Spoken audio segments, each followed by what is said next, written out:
욥기를 보고 있는데요. 지난 시간에 했던 거 뭐 기억나는 거 있으세요? 대강의 뭐 줄거리라도 뭐 그런 거 있으세요? 네, 그렇죠.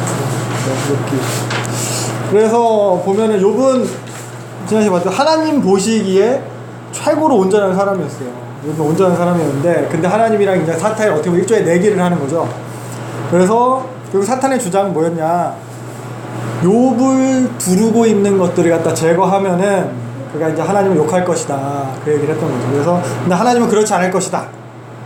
그래서 하나님이 사탄이 어떻게 내기를 하는 거예요. 그러니까 사탄을 통해서 이제 욥이 고난 당하는 걸 허락하셨어요. 그래서 욥이 이제 아주 끔찍한 고난 중에 있게 된 이야기가 이제 지난 시간에 본 이야기. 오늘도 계속 그 얘기를 보고. 근데 욥은 어떻게 보면 이게 이제 욥의 입장에서 그냥 고난 당하는 거, 뭐 이유 없이 당하는 그런 고난이지만, 하나님 입장에서 이걸 보면은 하나님이 욥이라는 인간 한 사람에게 자신의 명예를 걸게 되는 사건이에요. 사탄이랑 내기 뭐 이런 거 하는 거 가운데서. 그래서 우리가 이 부분도 좀 생각해 볼 필요가 있어요. 그러니까 이게 하나님이 욥을 대하는 뭐 태도, 모습인 거예요. 내가 하나님이지만 너한테 건다. 하나님이 부족하고 뭐 못나고 못해서 이게 아니고, 능력이 없어서 욥이 아니면 하나님의 명예를 지킬 방법이 없어서 그렇게 한 게 아니잖아요. 그만큼 욥을 그 정도로 어떻게 보면 각별하게 생각하십니다. 믿어주고 뭐 동역자로 그렇게 함께하고자 그만큼 신뢰를 나타낸 거예요. 이게 하나님과 그분의 백성과의 관계예요. 그러니까 하나님 이름이 욥한테 그렇게 걸렸듯이 지금도 마찬가지예요. 우리에게 하나님 이름이 걸려있는 거예요. 뭐 그리스도인이라고 부르는 건 하나님 백성, 하나님 나라 마찬가지예요. 그래서 욥도 그렇지만 인식하지 못했잖아요. 우리도 마찬가지예요. 우리가 인식하지 못하는 사이에 하나님께서 동역자로 부르신 거예요. 하나님의 명예를 어떻게 보면 지키는. 그래서 그런 모습으로 살고 있나, 하나님의 명예를 좀 지키고 있나. 그래서 욥은 보면은 제가 봤더니 자신에게 걸려있는 그 하나님의 명예를 지켰어요. 두 번의 대결에서 모두 다 사탄이 패배했어요.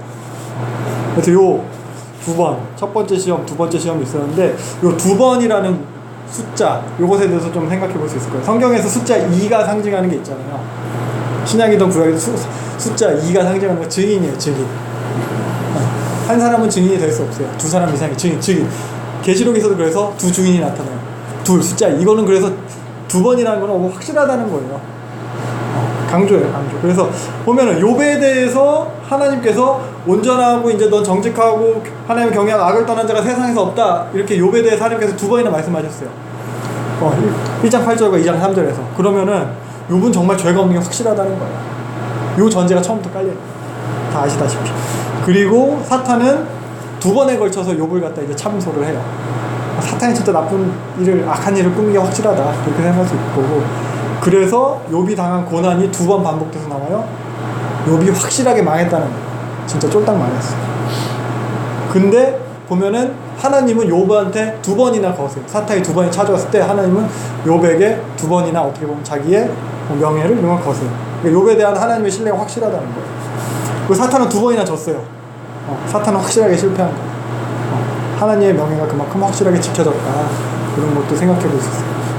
그래서 그럼 그 이후는 어떻게 되는 거냐? 욥은 어떻게 보면 그런 하나님의 명예를 위한 소모품으로 그냥 그렇게 사용되어 끝나는 거냐? 하나님은 그냥 욥을 그런 용도로 만들어, 고맙다, 끝, 이건가? 우리도 보면 이제 그리스도인으로 어떻게 보면 예수님의 이름을 갖다 지니고 있는 사람들이 성도인데, 하나님도 그럼 우리를 자기의 명예를 지키는 용도로만 끝나는 건가? 어떤 목적을 갖고 계실까? 그런 거. 그래서 결국 욥은 고난 중에 있잖아요. 이런 욥의 고난으로 욥기의 이야기는 결국 계속 진행이 돼요. 그 고난으로 인해서. 근데 그 진행되는 이야기 가운데 하나님의 목적하심이 이루어져 가거든요. 그래서 하나님의 목적이 이루어지는, 우리는 아직 어떻게 보면 잘 몰라요, 왜 이런 일이 나요. 근데 그 과정을 지금 함께하고 있는 거예요. 그걸 볼 거예요. 그래서 지난 시간에 있었던 이러한 일들, 시험과 친구들과의 논쟁, 이런 이야기들을 통해서 몇 가지 이제 생각해 볼 수 있는 것들이 있는데, 보면 이제 먼저 생각해보세요. 하나님의 보호하심, 하나님 주권, 이런 걸 생각해 볼 수 있을 거예요. 1장부터 보면은, 그러니까 욥이 고난당함도 하나님 주권이었어요. 그리고 욥이 받은 것도 사실 다 하나님께서 주신 거예요. 욥도 21절에서 보면은 그렇게 고백하고 있어요. 주신 자도 여호와시고 취하신 자도 하나님께서 다 주셨다. 그리고 사실 사탄도 처음에 그것 때문에 얘기한 거죠. 9절 10절 하나님께서 다 주시고 다 보호했기 때문이다. 그러니까 뭐 주신 분도 진짜 하나님이고 다 보호해 주신 분도 하나님이라는 거. 그리고 하나님 주권에 대해서 보호하신 분을 생각해 볼 수 있을 거예요. 그래서 뭐 전부 다 그랬다고 하니까 우리에 대해서도 마찬가지거든요. 내가 한 것처럼 여겨지는 거 이런 것까지도 어떻게 보면 나 잘나서 그런 게 아니라 하나님께서 주시고 두르시고 보호하심이라는 거. 뭐 다 아시는 말씀이죠. 그렇기 때문에 우리가 여기 있는 거거든요. 주신 자도 취하신 자 여호와. 그래서 복도 고난도 다 하나님께서 주관하신다는 건데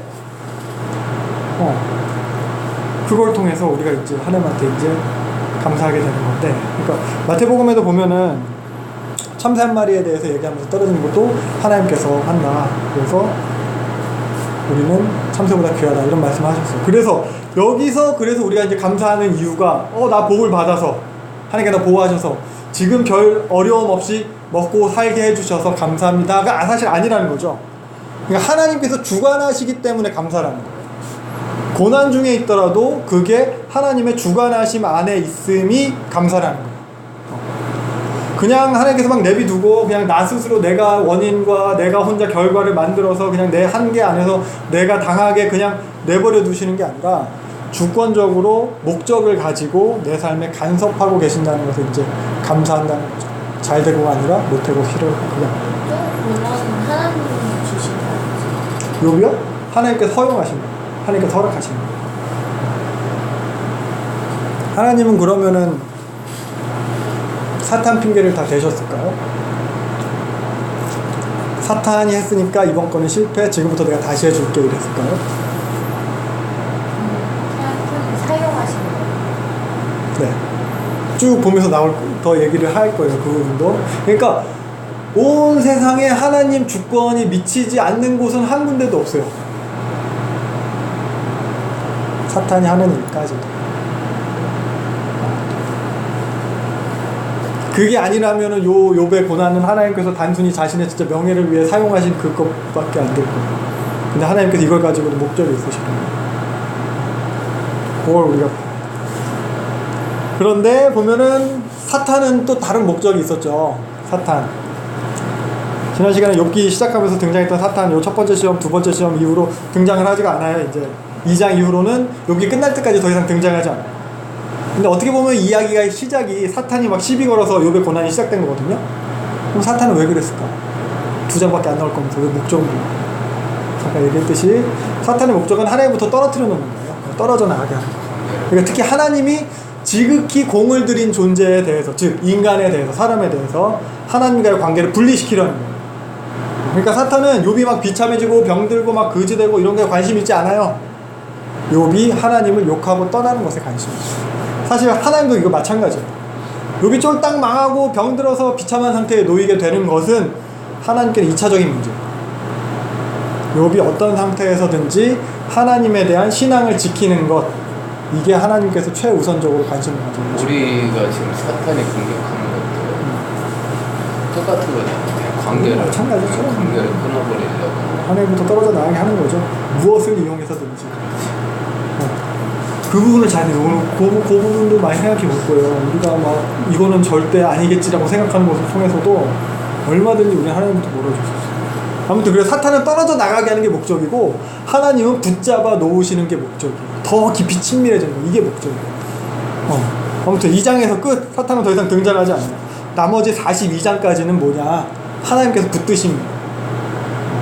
하나님이 자신의 목적을 이루어 가십니다. 그러니까 훨씬 더 분량이 많죠. 하나님의 붙잡으심이 훨씬 커요. 사탄보다. 그런데 그 하나님의 붙잡으심 가운데에서 인간이 고민하면서 생각하게 되는 거죠. 욥의 경우로 막 죽어나가는 거예요. 여기서 욥이. 그러니까 하나님과 인간 사이의 그 간격에서 오는 인간의 고뇌거든요. 하나님 붙잡으시는데 뭔지 모르거든. 그러니까 하나님이 일하시는 범주와 인간이 이해의 범주가 서로 다른 거예요. 그러니까 하나님의 일하심을 보니까 내 이해 바깥에 있는 일이야. 그러니까 인간이 거기서 이제 고민하고 생각하게 되는 거예요. 욥기에서도 보면 이제 친구들이 생각하는 범주가 있고, 욥은 친구들이 생각하는 범주로는 자기의 상황이 해결되지가 않아요. 그 범주에서 뛰쳐나왔어요. 그러나 아직 하나님의 일하시는 범주는 몰라요. 그 이해 범주는. 그 안에서 고민하는 거예요. 사실 욥도 이제 처음에는 친구들과 같은 범주 안에서 생각을 했죠. 같은 인간으로. 근데 자기가 지금 당한 경험으로서는 그게 이해가 안 돼요. 그래서 그러한 괴리가 나타날 수밖에 없는 이유, 이게 1, 2장에서 나오는 거죠. 하늘에서의 일과 땅에서의 일이 분리가 되어 있어요. 하늘에서의 일을 땅에서는 알 수가 없어요. 요것 때문에.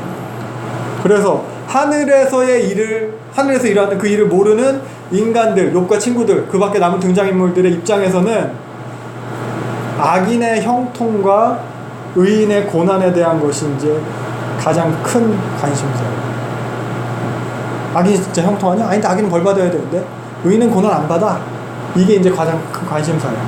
근데 하늘에서의 일에 의하면은 악인의 형통이나 의인의 고난, 인과응보, 요것이 관심사가 아니었고, 시작은 왜 믿는가에 대한 게 관심사였어요. 여기 1장 9절부터 10절 보면은 사탄이 말해요. 까닭 없이 하나님을 믿겠냐 라는 게 시작이었어요. 하나님 믿는 이유가 다 있는 거다. 사탄이 제시한 건 조건. 하나님이 두루시고 보호하시기 때문에. 그러니까 사탄은 복 받아서 믿는 거라고 했어요. 하나님 믿는 이유가. 그래서 우리도 우리의 신앙의 이유를 생각해 볼 필요가 있어요. 무엇을 위한 신앙인가? 무엇을 위해 하나님입니까? 그래서 욥의 친구들은 자기들이 욥의 상을 해석하는 것, 그 바탕에 그런 하나님에 대한 기복신앙적인 요소가 깔려 있거든요. 복 주시는 하나님, 잘못했을 땐 벌 주시는 하나님. 그래서 복을 받기 위해서든지 혹은 벌을 받지 않기 위해서 하나님을 믿는 거예요. 그러니까 욥한테 계속 하나님한테 돌아오라고 하는 거예요. 하나님을 떠나서 네가 그렇게 된 거다. 그러니까 그만 벌 받고 돌아와라. 그만 벌 받으려면 너는 또 돌아와야 된다. 회복하기 위해서, 복 받기 위해서도 돌아와라. 욥한테 그러는 건데, 근데 이것에 대해서 욥의 태도는 아니 내가 안 믿은 적이 없는 거예요. 하나님을 떠난 적이 없다는 거예요. 근데 어딜 돌아가? 떠난 적이 없는데. 그러니까 계속 결백하다는 싸움을 지난 시간에 한 거예요. 첫 번째 문제. 아무리 고난을 당하고 매를 맞고 그래도 이제 내가 이 고난을 해결하기 위해서 뭐 그렇게 거짓 회개는 할 수 없다는 거죠. 그냥 무작정 하나님을 찾고 있는 거예요. 그래서 하나님 만나서 억울함을 호소하겠다. 결백함에 대해서 따지겠다. 그런데 그래서 결국 하나님을 찾겠다는 이런 욥의 모습을 통해서는 그 억울함 가운데에서도 계속 하나님의 주권을 인정하는 거예요. 하나님께서 이것까지도 하셨다는 거예요. 이유는 알 수 없어. 그러니까 하나님한테 따져야겠다. 그러니까 욥은 하나님과 별개로 해서 탄식을 하지 않아요. 욥의 호소와 원망의 중심에 늘 하나님이 있어요. 그래서 욥의 주장을 보면은 나는 죄가 없는데 하나님이 이렇게 하셨다 이 얘기를 하는 거죠. 하나님은 의인도 악인도 다 이렇게 하실 수 있다 이 얘기를 하는 거죠. 그러니까 욥은 하나님이 없다 뭐 이렇게 부정하지 않았어요. 아니 뭐 하나님은 무능하다, 악한테 진다, 세상에 영향을 행사할 수 없다, 이런 하나님을 여긴 것도 아니었어요. 하나님의 절대 주권과 능력을 믿기 때문에 지금 내가 이유 없이 당하는 고난에 대해서도 단행하시고, 취하신 자도 주신 자도 다 여호와라는 거. 그러니까 내가 이 꼴 당한 게 어쩌다 재수 없어 당한 게 아니고 하나님으로부터 왔다. 그래서 계속 하나님을 찾는 거예요. 내가 원래 알고 있던 친구들이 주장하는 그 인과응보의 법칙을 정하신 그 하나님, 그 법칙 위에 계시는, 그 전통과 도덕법 위에 계시는 그 하나님 만나야겠잖아요. 친구들의 설명이 아무리 설명이 답이 안 되는 거죠. 하나님만 그 답을 주실 수 있다는 거죠. 그래서 욥은 여전히 하나님 믿고 있는 거예요. 어떤 하나님인지를 알고 싶어 하는 거예요. 그래서 다시 우리는 왜 믿나? 복 받으려고 믿나? 근데 사실 안 믿어도 잘 먹고 사는 사람은 더 많아요. 뭐 이재용이 교회 다니나요? 사실 뭐 예수님 좀 열심히 믿어보자고 믿었더니 괜히 더 힘든 것 같고 괜히 더 불편하고. 저 얘기하니까 권다혜 선생님 생각나네. 항상 그게 불만이잖아. 그러니까 왜 믿어요 근데? 그런데 왜 믿어? 더 믿고 나니 더 힘들어지는데. 이해가 안 되지만 믿는 거예요 사실. 고난은 받아야지. 받으라고 했으니까. 믿다 보니까 어떻게 뭐 계속 믿다 보니까 이제 안 믿을 수가 없게 돼서 믿는 거예요 사실. 몰라요. 신비한 부분이야 이거. 날씨도 추운데 왜 여기 와서 저도 이러고 있는지. 그래서 근데 그럼에도 보면은 막 일말에 그 복 받을 거라는 기대는 다들 가지고 계실 거예요. 근데 그게 없을 수가 있어요? 인간이 없을 수 없지. 그게 없어야 된다고 말을 하고 있는 거예요? 아니요, 그렇진 않아요. 덤이지 덤. 그러니까 그 사실 여기서 뭐 친구들이 친구들이 한 얘기 쭉 읽어보셔서 알잖아요. 틀린 말 있어요? 악인이 벌 받는다. 하나님 전지전능하다. 이 얘기 계속 하는데 뭐 틀린 말 있어요? 틀린 말 없어요. 근데 그 깊이에 대해서 이제 더 보자는 우리가 의인도 아니고. 아무튼 뭐 기복적인 것만 따지는 신앙을 하나님 보시기 옳다고 하시는 신앙은 아닐 거예요. 그러니까 뭐 다들 아시는 답이지만 관계성을 최고로, 그러니까 하나님과의 관계를 갖다 최고로 우선시하는 목표로 하는 그런 신앙이 참된 신앙의 모습일 건데, 예수님이 그걸 위해 오셨거든요. 그러니까 아들을 주심이잖아요. 어떻게 하나님 자신이 십자가에 달려서 죽으심이잖아요. 최고의 가치 있는 걸 투자해서 한 게 잘 되고 복 주고 요게 아니잖아요. 아시잖아요. 하나님과 관계 회복이잖아요. 그거예요. 가장 큰 거. 그래서 우리는 왜 믿는가? 믿음은, 신앙은 뭔가? 라고 해서 신앙은 뭔가 이제 필요한 것을 죄송해요. 전화 왔다. 안나가 계속 연락이 왔다. 노래 같은 거. 지금 공부하면서도 카톡 보내놨는데 다 걱정이 되죠. 그런 네. 그거예요. 네. 그래서 아무튼 믿음은, 신앙은 뭔가 필요한 것을 받아내기 위한 것이 아니라, 신앙은, 믿음은, 우리가 믿는 이유는 그 믿음대로 살아가기 위해서 믿는 거예요. 믿음대로 그러니까 욥의 경우에서 보면 복 받는 거 혹은 화를 당하는 거 이것 때문에 믿었다면은 욥 같은 경우는 결백한데 그런 일을 당했을 때 믿을 이유가 없어진 거거든요. 즉시로 안 믿었어야 됐어요. 욥의 아내의 말이 맞는 거예요. 저주하고 죽어라 그냥.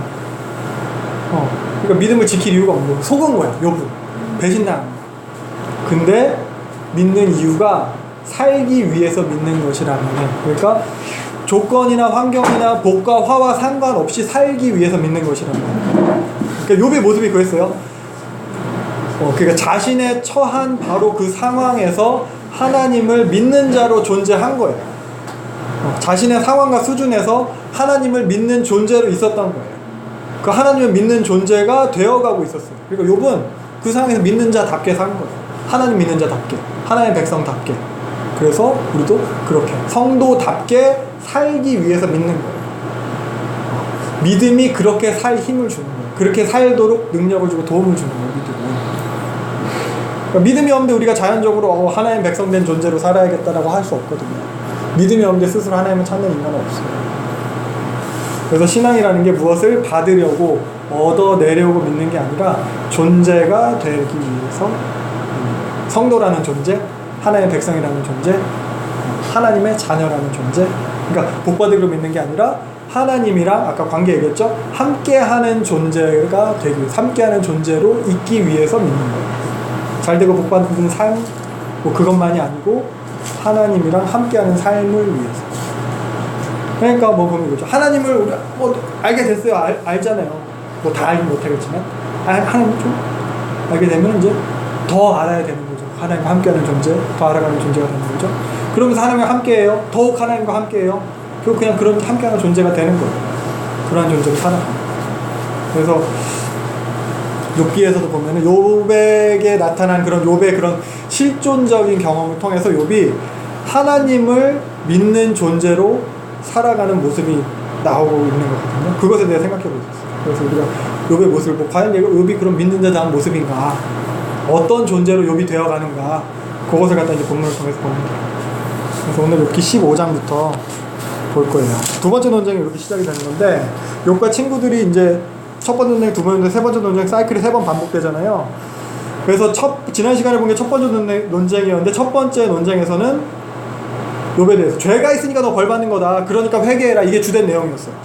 근데 오늘 두 번째 논쟁에서는 이미 욥에게 이제 악인이다, 넌 악인이다 라고 잠정적인 결론을 짓고 이야기를 해요. 그래서 뭐 죄가 있으니까 회개해라 이거라기보다는 넌 악인이니까 악인이 받게 될 심판에 대해서 계속 이야기해요. 그러니까 악인은 이렇게 혹독하게 당할 거다 막 이렇게 겁을 주면서 막 협박하는 거야. 결국 겁먹고 회개하라고 하는 건지. 또 보면은 요까 이제 친구들이 이제 마지막에 보면 막 서로 막 저주하는 지경에까지 이런 사태가 되거든요. 그러니까 논쟁이 진행될수록 길이는 짧아지고 강도는 더 점점 세지는 걸 볼 수 있어요. 15장을 보면은 엘리바스의 충고인데, 지난 시간에 14장 보면 욥이 이제 기도를 하잖아요. 요 기도에 이어지는 엘리바스의 충고입니다. 그래서 오늘 본문을 보도록 하겠습니다. 15장. 그래서 첫 번째 논쟁에서도 보면은 세 친구 중에서 엘리바스가 가장 먼저 시작했잖아요. 엘리바스, 빌다, 소바 이렇게. 여기서도 마찬가지예요. 두 번째, 세 번째도 마찬가지고 엘리바스가 먼저 시작을 하고, 뭐 갈수록 논쟁의 길이가 짧아지긴 하지만 세 친구 중에서는 엘리바스의 발언이 항상 길어요. 가장 길어요. 쭉 읽어보시면 알겠지만 논조는 크게 바뀐 건 없어요. 다만 빠진 게 욥을 갖다 이제 막 설득해서 회개시키려는 요소는 사라졌어요. 그만큼 이제 태도가 막 격앙되고 있어요. 2절 보면은, 2절부터 보면 욥, 너 지혜가 있냐? 네가 지혜자냐? 자격에 대해서 그렇게 문제를 삼아요. 그러니까 지혜롭다는 자가 무슨 그런 헛소리를 하냐? 동풍이 그런 헛소리를 갖다 상징하는 건데, 그러니까 네 뱃속에 헛것이 가. 동풍이 그냥 아라비아 사막에서 불어오는 바람이거든요. 그러니까 다 헛되게 만드는 거예요. 농작물도 말라 비틀어지게 만들고 막 다 가물게 만들고 이런 해로운 거예요. 그러니까 네 뱃속에 이런 무익하고 해로운 게 가득 찼다. 욥을 이런 식으로 책망을 하는 거예요. 그러면 4절, 너는 하나님을 경외하는 게 아니다. 10장에 네가 기도했잖아. 욥이 기도했잖아. 네가 한 건 기도도 아니라는 거야. 신앙심도 없고 반성도 없고 그런 거 안중에도 없다. 믿는 자의 모습이 아니다. 그런 거. 뭐 엘리바스의 기준에서 욥이 그랬다는 거죠. 그러면서 5절, 네가 그런 식으로 말하는 게 네 입이 죄악이다. 네 입이 네가 잘못하는 걸 다 증거하고 있다. 6절. 그러면서 7절부터 쭉 이어지는 게 너 혼자만 잘났냐. 네가 하는 거 나도 다 한다. 나이도 어린 게 막 이런 얘기 여기서부터 하는 거예요.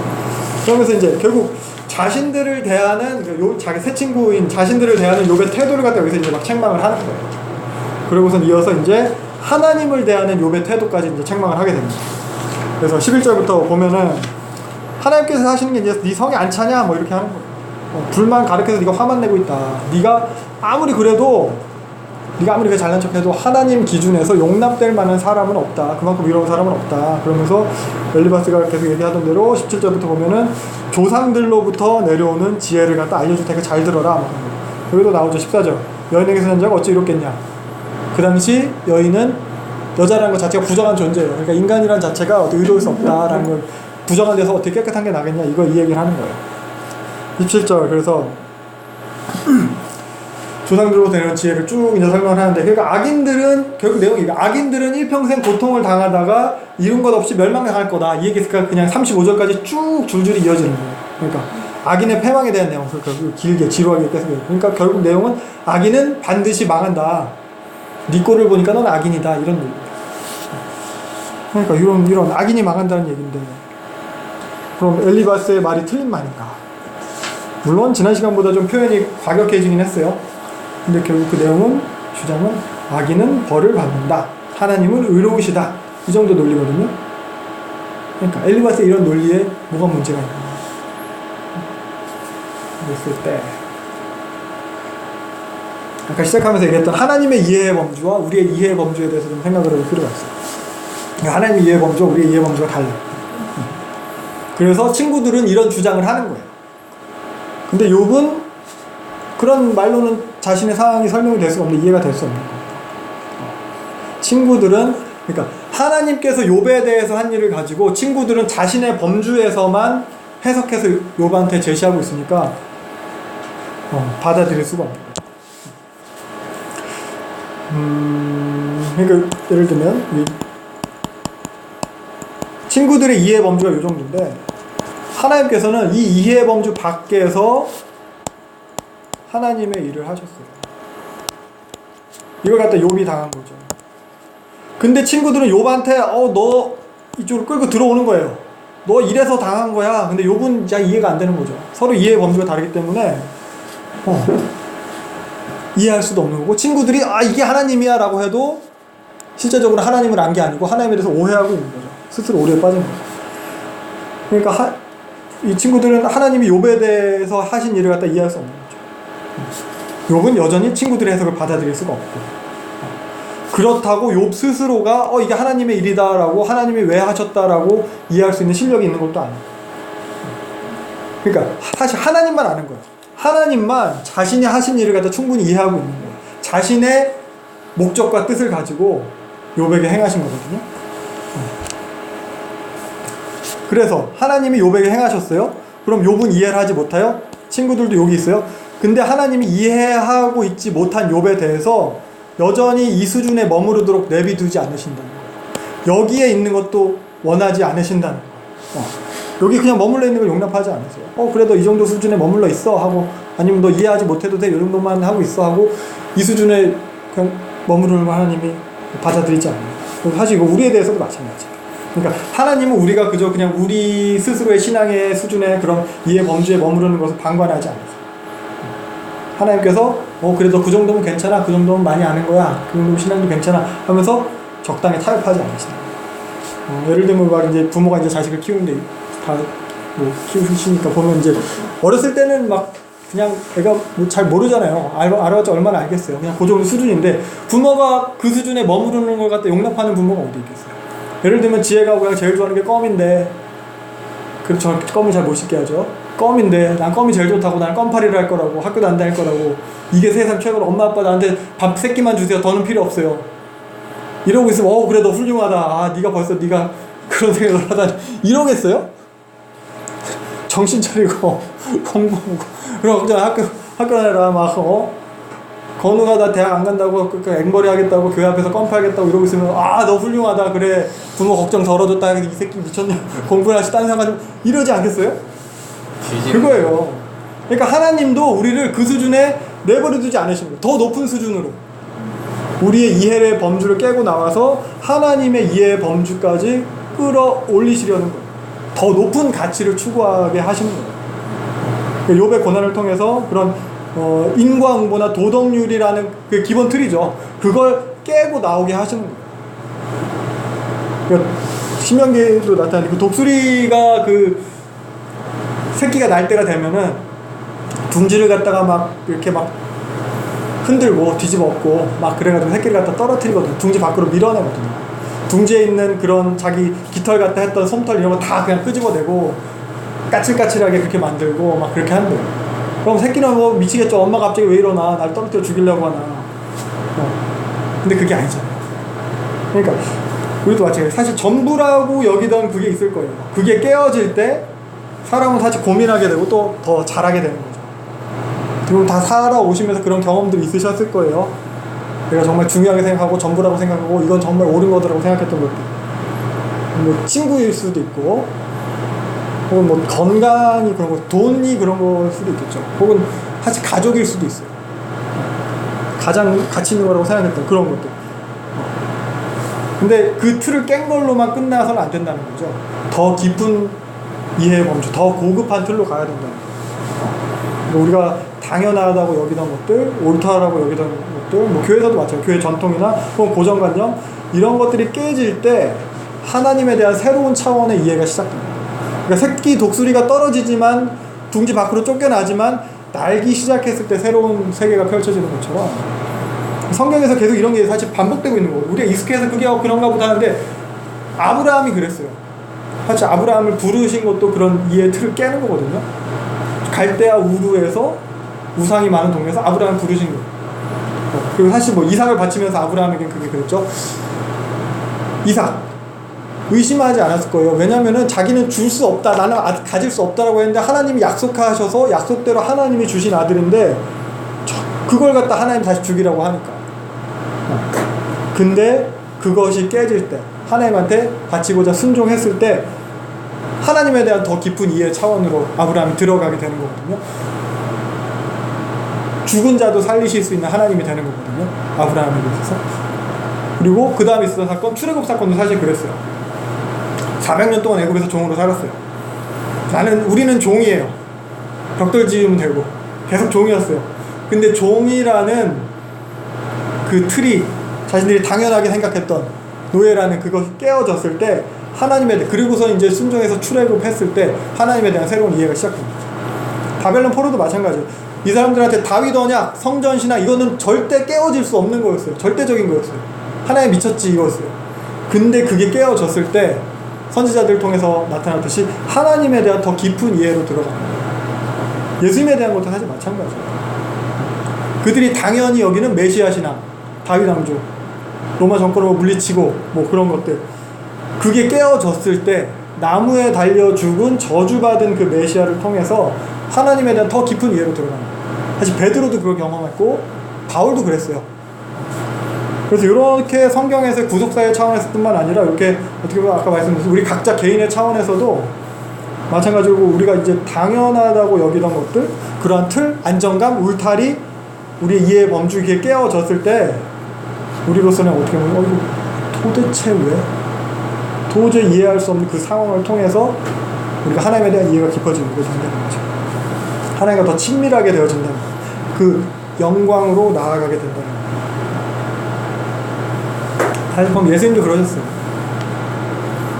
십자가에서 나의 하나님 어찌하여 나를 버리셨나이까, 그 자리까지 나가시는 거예요.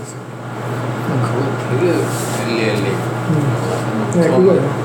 그거 어렵더라고만. 그게 왜 나를 그것도 한참 찾아보고 이해가 안 돼가지고 처음 보는 사람은 이해가 안 되잖아요.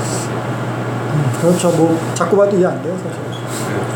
그러니까 욥의 경우가 지금 이런 상황인 거예요. 다 깨졌어요. 자기가 믿던 게 다 깨졌고 이해할 수가 없는 그런 상황인데 친구들은 여전히 욥을 갖다 끄집어 들여서 이 틀에 맞추려고 하는 거고, 그러니까 자신들의 그 당대 사람들의 지혜자들의 공통적인 이해 범주 안에 가두려고 하는, 이게 당연한 거다. 너 왜 딴소리 하냐.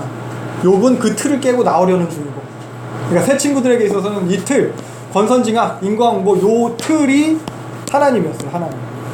이 사람들에게 이게 하나님이니까 야 너 하나님 똑바로 믿어, 이게 되는 거예요. 근데 사실 이러한 틀은 하나님의 지극히 작은 일부분밖에 안 되는 거예요. 하나님 이만해. 근데 하나님이 요 틀 밖에서 이렇게 일하신 거야. 근데 이 사람들은 요거라고만 하나님이라고 여기는 거죠. 그러니까 욥은 이 틀을 깨서 나와 보니까 좀 더 진짜에 가까운, 좀 더 많은 부분을 갖다 포함한 그 하나님을 갖다 이제 이 틀보다 크신 그 하나님을 갖다 만나고자 하는 거예요. 이제껏 가졌던 이 틀로는 설명이 안 되는 그 하나님, 그 하나님을 경험하고 있는 거예요. 자신도 아직 이해가 안 돼요. 그러하지만 이 모든 주권이 하나님 것이다. 그걸 인정하기에 그 하나님을 갖다 더 제대로 알고자 계속 고민하는 욥인 거예요. 그래서 지난 시간부터 쭉 오늘 이야기도 계속 보다 보면은 욥의 태도가 지난 시간에 비해서는 그래도 점점 변화되고 있는 것을 갖다 보게 되고, 이거 보시면서 좀 눈치채셨나요? 첫 번째 논쟁에 비해서, 요 논쟁 시작 전에 욥에 비해서 마지막으로 갈수록 28장까지 갈수록 욥의 태도의 변화가 나요. 그래서 보면 살펴보도록 할게요. 그래서 이렇게 엘리바스가 아무튼 이게 충고를 했어요. 자기는 완전 쫄딱 망한다. 그랬더니 이제 16장 보면은 욥이 이제 대답을 하는 거죠. 그런 말은 나도 다 안다. 네가 하는 말. 나도 니네처럼 다 말할 수 있다. 근데 나한테 왜 이런 말 하냐. 이게 위로냐. 막 이런 얘기 하는 거야. 나 같으면은 말로라도 위로했을 거다. 5절. 그러면서 6절부터 쭉 나오는 게, 내가 뭘 해도 이런 고통이 해결되지가 않는다. 하나님께서 나를 이 꼴로 만드셨다. 그러면서 하나님이 나를 대적하셨고 모든 무리가 나를 대적한다. 하나님이 나를 악인에게 넘기셨다. 그러니까 여기서 하나님이 나를 악인에게 넘기셨다라는 표현은 결국 이 친구들, 나를 지금 이렇게 나랑 논쟁하는 친구들, 니네들이 악인이다라는 걸 빗대어서 표현하고 있는 거죠. 점점 친구들에 대해서 욥도 이제 적대적으로 되고 있어요. 그래서 12절 보면은 하나님께서 계속 어떻게 괴롭히시나 이걸 묘사하고 있어요. 내가 평안이 있었는데 하나님 평안하는 나를 갖다가 관역을 삼아가지고 화살로 막 쏜다고. 그래서 콩팥이 뚫리고 막 쓸개가 쏟아져 나오고 막 하나님이 나를 때려놓고도 또 때리려고 또 달려든다 막 이런 식으로 표현하고 있어요. 그럼 15절, 이건 되게 비참함의 표현이에요.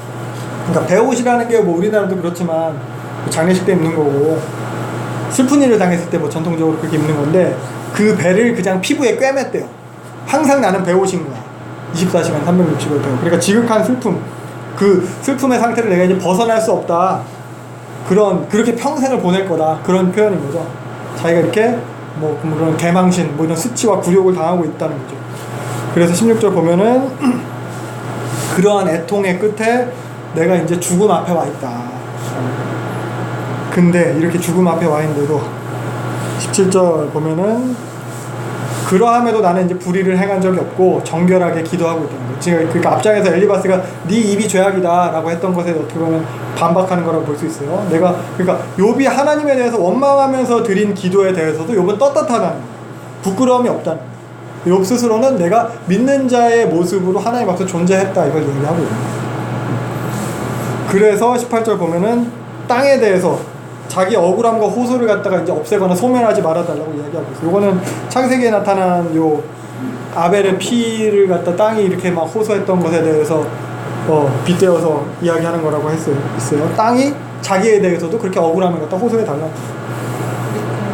네. 이렇게 자기가 떳떳하다고 말을 할 수가 있어요. 할 수가 없죠. 근데 보세요. 할 수 없는데 욥기는 구성상 특징이 욥기 1, 2장에서 봤듯이 욥이라면 할 수 있어요. 욥은 죄가 없대요. 하나님이 2번에 걸쳐서 그렇게 확인을 해주셨어요. 그런 욥.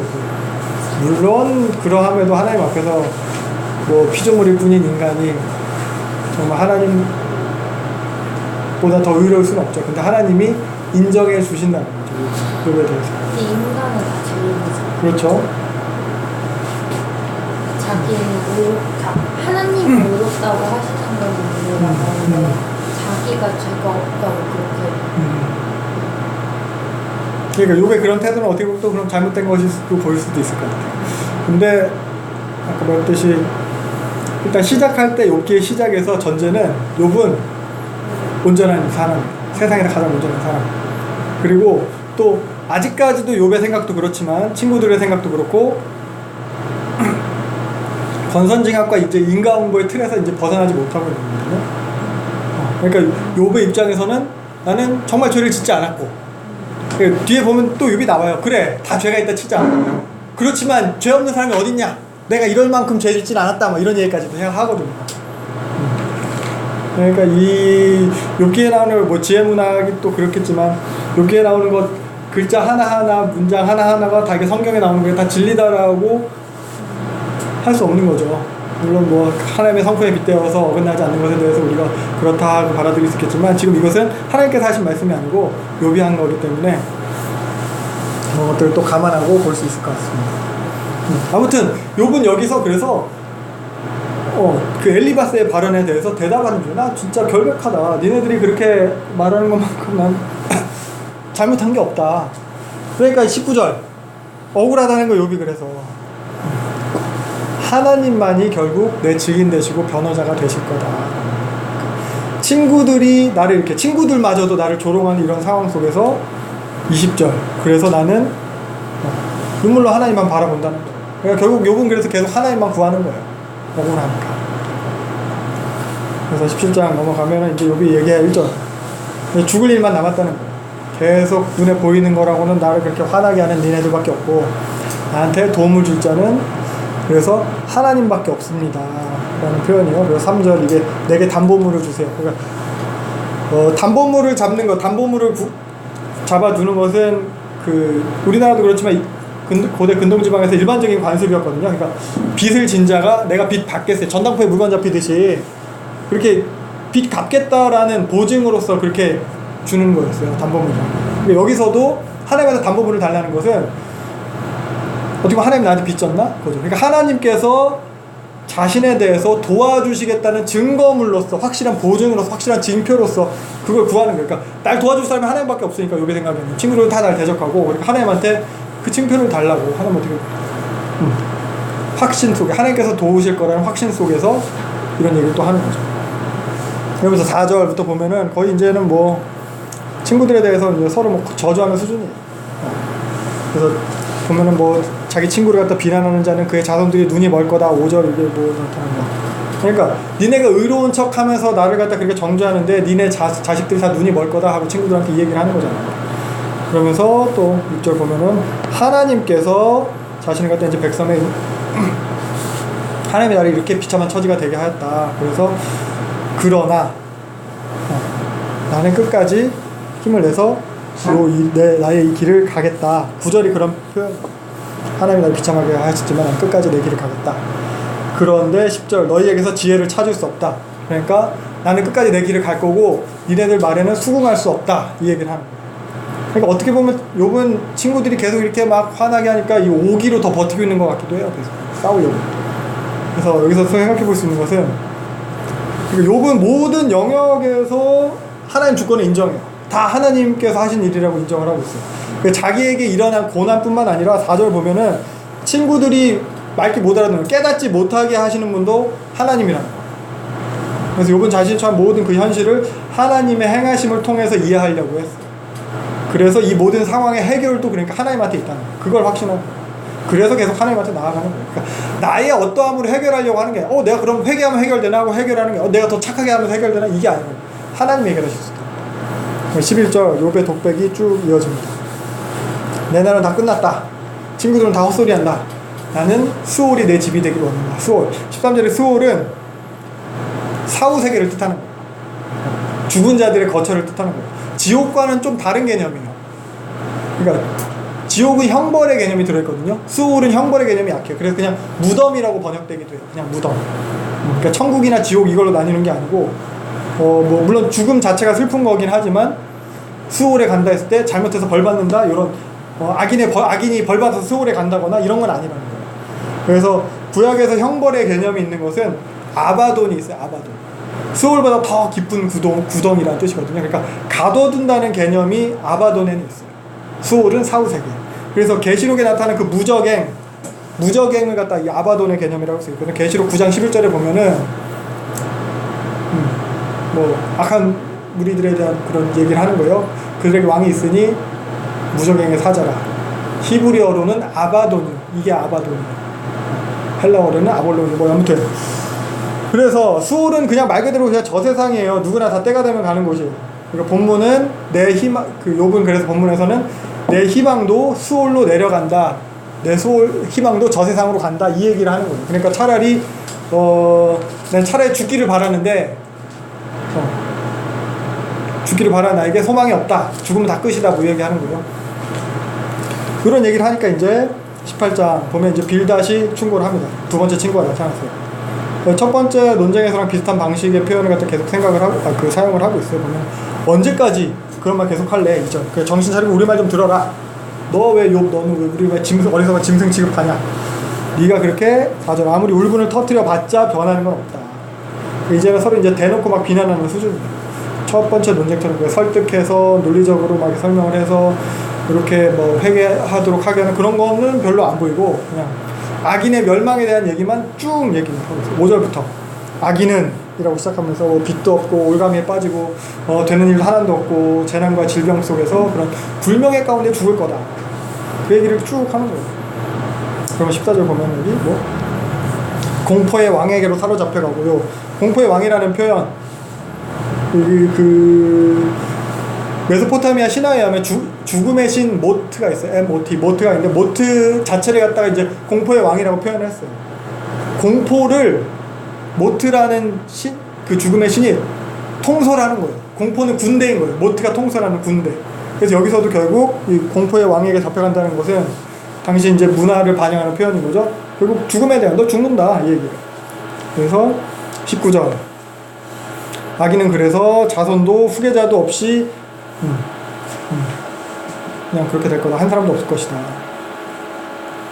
빌닷 같은 경우는 첫 번째 논쟁에서도 욥의 자식들이 죽은 것에 대해서 욥이 이 꼴 당한 것에 대해서 네 자식들이 죄 지어서 그래 라고 말했던 그런 사람이거든요. 근데 여기서도 이제 또 악인의 운명들이 결국 그 자식이 남는 것 자식도 하나도 안 남고 죽는다 뭐 이런 식으로 또 같은 얘기를 또 하고 있어요. 그래서 결국 빌닷이 한 21절까지의 내용이 그 악인의 끔찍한 운명에 대해서 저주하고 있는 거예요.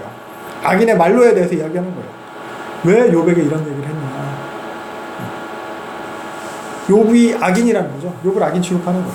그러니까 앞에 첫 번째 논쟁에서처럼 그런 회복을 위한 회개로 그런 설득은 사라졌어요. 이제 그냥 욥을 위로하고 격려하기보다는 어떻게 보면 자신들의 주장을 관철시키고자 하는 그런 목적을 위해서 이야기하고 있는 것처럼 보여요. 그래서 이것에 대해서 19장 욥이 또 대답을 합니다. 욥은 또 다시 또 언제까지 니네들이 나를 이렇게 짓밟을래? 이렇게까지 나를 학대하는 게 부끄럽지도 않냐? 뭐 이렇게 얘기를 하는 거죠. 여기서 나는 내가 잘못이 있다 치자. 4절. 이게 그런 잘못 나한테만 있냐. 그리고 내가 잘못이 있다면 어디 증언해봐라. 이런 얘기를 하는 거예요. 내가 이렇게 억울하게, 나를 이렇게 억울하게 하신 분은 하나님이다. 그거나 좀 알아라. 그렇죠. 그래서 7절부터 보면은 내가 아무리 도와달라고 이야기를 해도 아무리 부르짖어도 응답하는 사람은 하나도 없다. 하나님이 나를 원수같이 보시고 대적하셔가지고 이 꼴이 됐다는 거예요. 그래서 자기 편에 하나도 없다는 얘기 쭉 하는 거예요. 다 나를 멸시하고 모든 관계가 단절됐고 모두 다 내 원수처럼 됐고 하나님마저도 그러시다. 그나마 나한테 성한 것은 20절 잇몸밖에 안 남았다. 이거 갖다가 이빨도 다 빠지고 잇몸밖에 안 남았다. 이렇게 해석을 하기도 해요. 그러니까 21절 나의 친구야 나를 좀 불쌍히 여겨다오. 반복해서 얘기해. 나를 좀 불쌍히 여겨다. 이걸 반복해서 얘기하고 있어요. 하나님이 나를 치셨는데 너희마저 그러면 어떡하냐. 내가 이 꼴 좀 이렇게 당한 걸로도 부족하냐. 22절 그런 얘기를 하는 거야. 얼마나 더 비참해야 되냐. 그래서 23절 보면 이런 억울한 내 얘기가 영원히 기록돼서 새겨주면 좋겠다. 25절 그러나 마침내 이 땅에 오실 대속자가 살아 계신 것을 내가 확신한다. 26절 내가 죽은 뒤에도 내 육체를 벗어나게 돼서 하나님을 만날 거다. 그 하나님은 내가 잘 모르는 그런 생소한 하나님이 아니다. 그런 얘기하는 거예요. 그러니까 여기서 보면 25절에 대속자라는 표현 나와요. 히브리어로 고엘이죠. 고엘. 기업 물을 자. 우리 이거 선지서부터 보면서 했죠. 기업 물을 자. 그러니까 대신 갚아줄 존재예요. 룻기 하면서도 하고 했죠. 예레미야 하면서 했죠.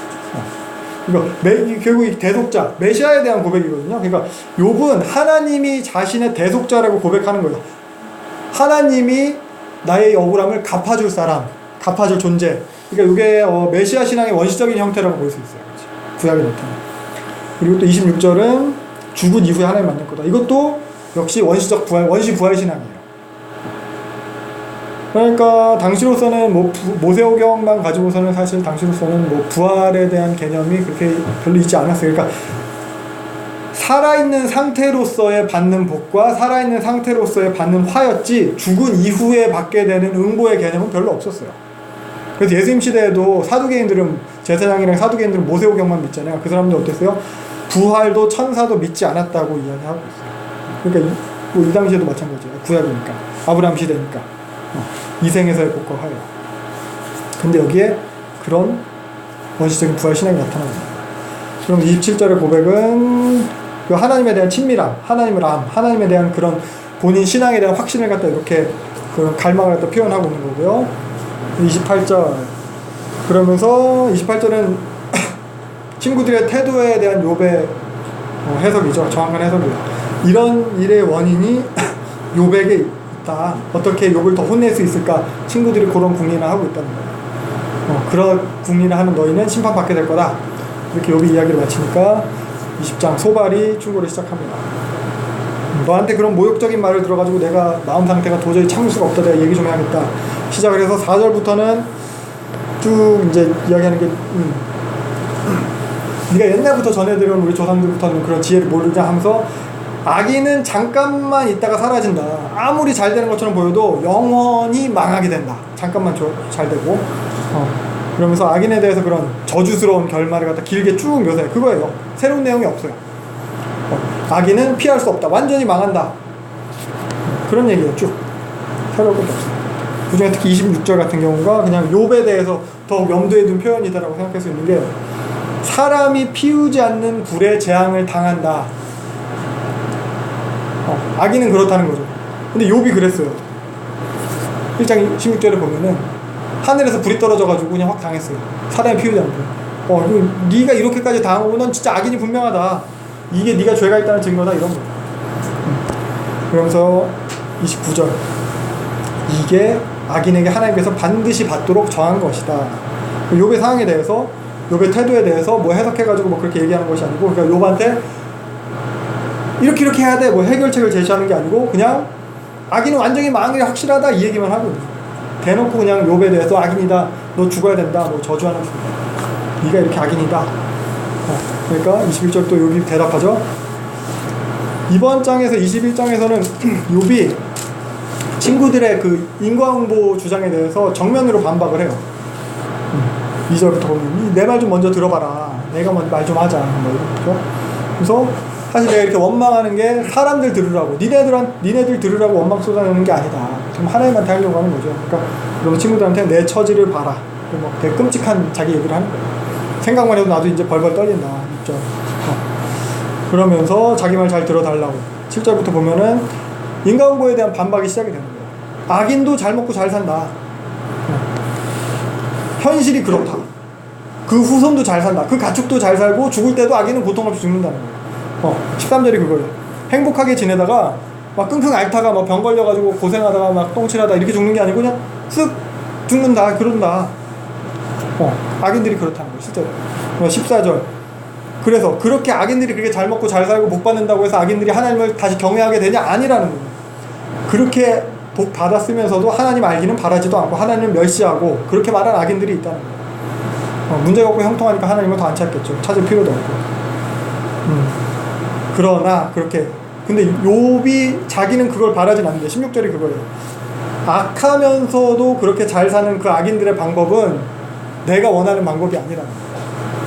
자기가 받아들일 수 있는 방법은 아니라는 얘기를 하는 거예요.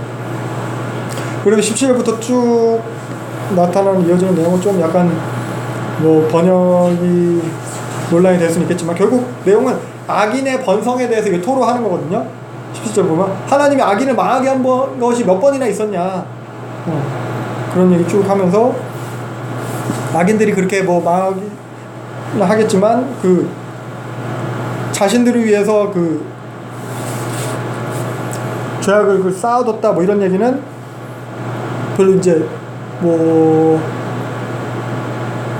받아들일 수 있는 얘기 뭐 그게 그렇게 설득 그러니까 악인들이 벌을 받지 않는데 그 상황을 보고 그것은 얘네 자손들이 벌 받게 하기 위해서 하나님이 이렇게 쌓아두신 거다 이런 소리는 하지도 마라 이런 태도예요. 욥의 태도는. 그러면서 악한 놈 지가 당해야지 지가 잘못한 거 깨닫지. 어차피 악인이 죽어서 무덤에 들어간 뒤에 자기 자손이 벌 받든 말든 그게 무슨 관심을 가질 수가 없는 게 무슨 소용이냐 이 논리예요. 21절이 그거예요. 그 달수가 다해서 죽으면은 자기 집에 그 이후에 일어난 일이 무슨 상관이 있겠냐 이 얘기를 하는 거예요. 그래서 이렇게 일이 부당하다 이렇게 부당하지만 22절 그래도 하나님을 가르칠 수는 없다. 여기 중간에 얘기를 해요. 그러면서 23절 쭉 어떤 행복하게 죽는 순간까지 잘 먹고 잘 사는 사람도 있고 또 행복을 전혀 알지도 못하고 고통스럽게 살던 사람도 있고 그러나 이 두 부류의 사람도 죽으면 다 똑같아 매 한 가지다 이 얘기를 하고 있어요. 그러니까 의인이나 악인이나 모두 다 죽는 거는 마찬가지이기 때문에 악인에게도 죽음 자체가 뭐 심판이 된다거나 그럴 수는 없다는 거예요. 26절이 그거예요. 다 똑같다. 죽으면 다 끝이다. 다 똑같다. 뭐 더 벌받고 뭐 이런 게 아니야.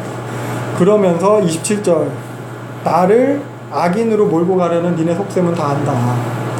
그러면서 너희 말이 귀인의 집이 어디서 악인의 장막이 그러니까 악한 친구들이 악인의 장막은 다 무너지고 없어졌다 이런 식으로 말하지만 길 가는 사람들한테 다 물어봐라 이 얘기를 하는 거예요. 재앙을 당하더라도 마지막까지 살아남는 자들은 결국 악인이다 이 얘기를 하는 거예요. 30절이 그 얘기예요. 하나님께서 악인을 갖다가 마지막 때까지 남겨두신다 라는 얘기를 하는 거예요. 그래서 31절 누가 그 악인의 면전에서 악인을 가르칠 수 있겠냐 누가 악인이 잘못하는 즉시로 악인에게 벌을 내릴 수 있겠냐 악인들은 32절 죽을 때에도 장례식이 성대하게 치러지면서 사람들이 줄줄줄줄 쫓아다니면서 장례식을 화려하게 치르고 죽은 이후에도 묘지기가 지키는 그런 곳에 묻힌다라는 거예요. 그러니까 죽을 때도 악인은 영광스럽다 명예롭다 이 얘기를 하는 거예요. 그러니까 이것처럼 니네들이 주장하는 인과응보는 문제가 많은 거다 틀렸다. 근데 왜 그 기준으로 나를 악인 취급하냐 요번 친구들한테 얘기를 하는 거예요. 그러니까 34절 헛소리 하지 마라 니들 말 다 거짓이다. 욥이 친구들에 대해 이렇게 말했어요. 그럼 정말 그 친구들의 말이 정말 다 틀린 건가? 악인이 벌받는다고 친구들이 얘기하는 게 그럼 잘못하고 있는 말인가? 라고 생각했을 때 잘못된 말은 아니죠. 근데 그 인과관계를 뛰어넘어서 더 깊은 차원으로 지금 인도돼 가고 있는 중이에요. 그러니까 원인과 결과를 뒤집어 엎는 그 새로운 차원, 더 깊은 진리. 그러니까 여기서 두 번째 논쟁은 끝났어요. 첫 번째 논쟁에서는 죄가 있다 없다, 너 죄 있다 아니다 나 죄 없다 이 논쟁이었다면 두 번째 논쟁에서는 중요한 거, 악인은 벌을 받는다 아니다 악인도 벌을 안 받을 수 있다 이 논쟁이에요. 그래서 첫 번째 논쟁에서는 죄를 회개해라 이게 욥에 대해서 주된 메시지였다면 두 번째 논쟁에서는 욥에 대해서 어떻게 위협하고 조롱하는 거예요. 악인은 이렇게 망한다, 너 망할 거다 뭐 이런 식이죠.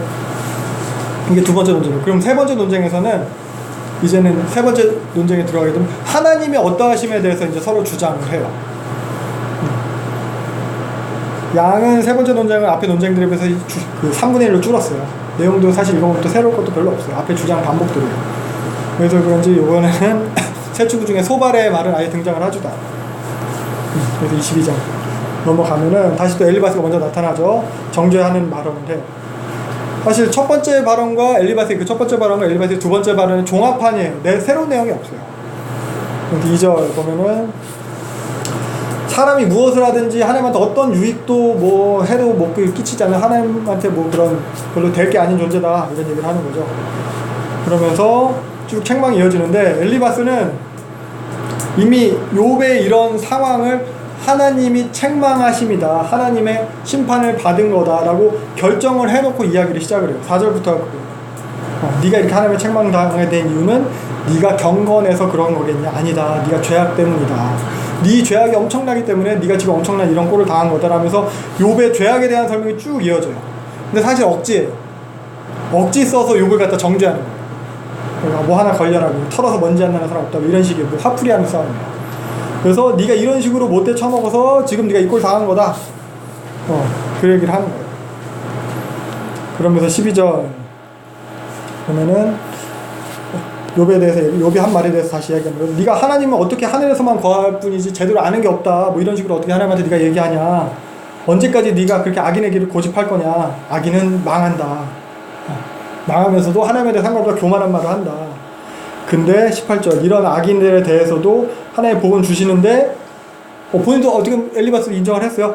근데 그런 모습은 자기도 그런 모습을 자기가 행하려는 모습은 아니다.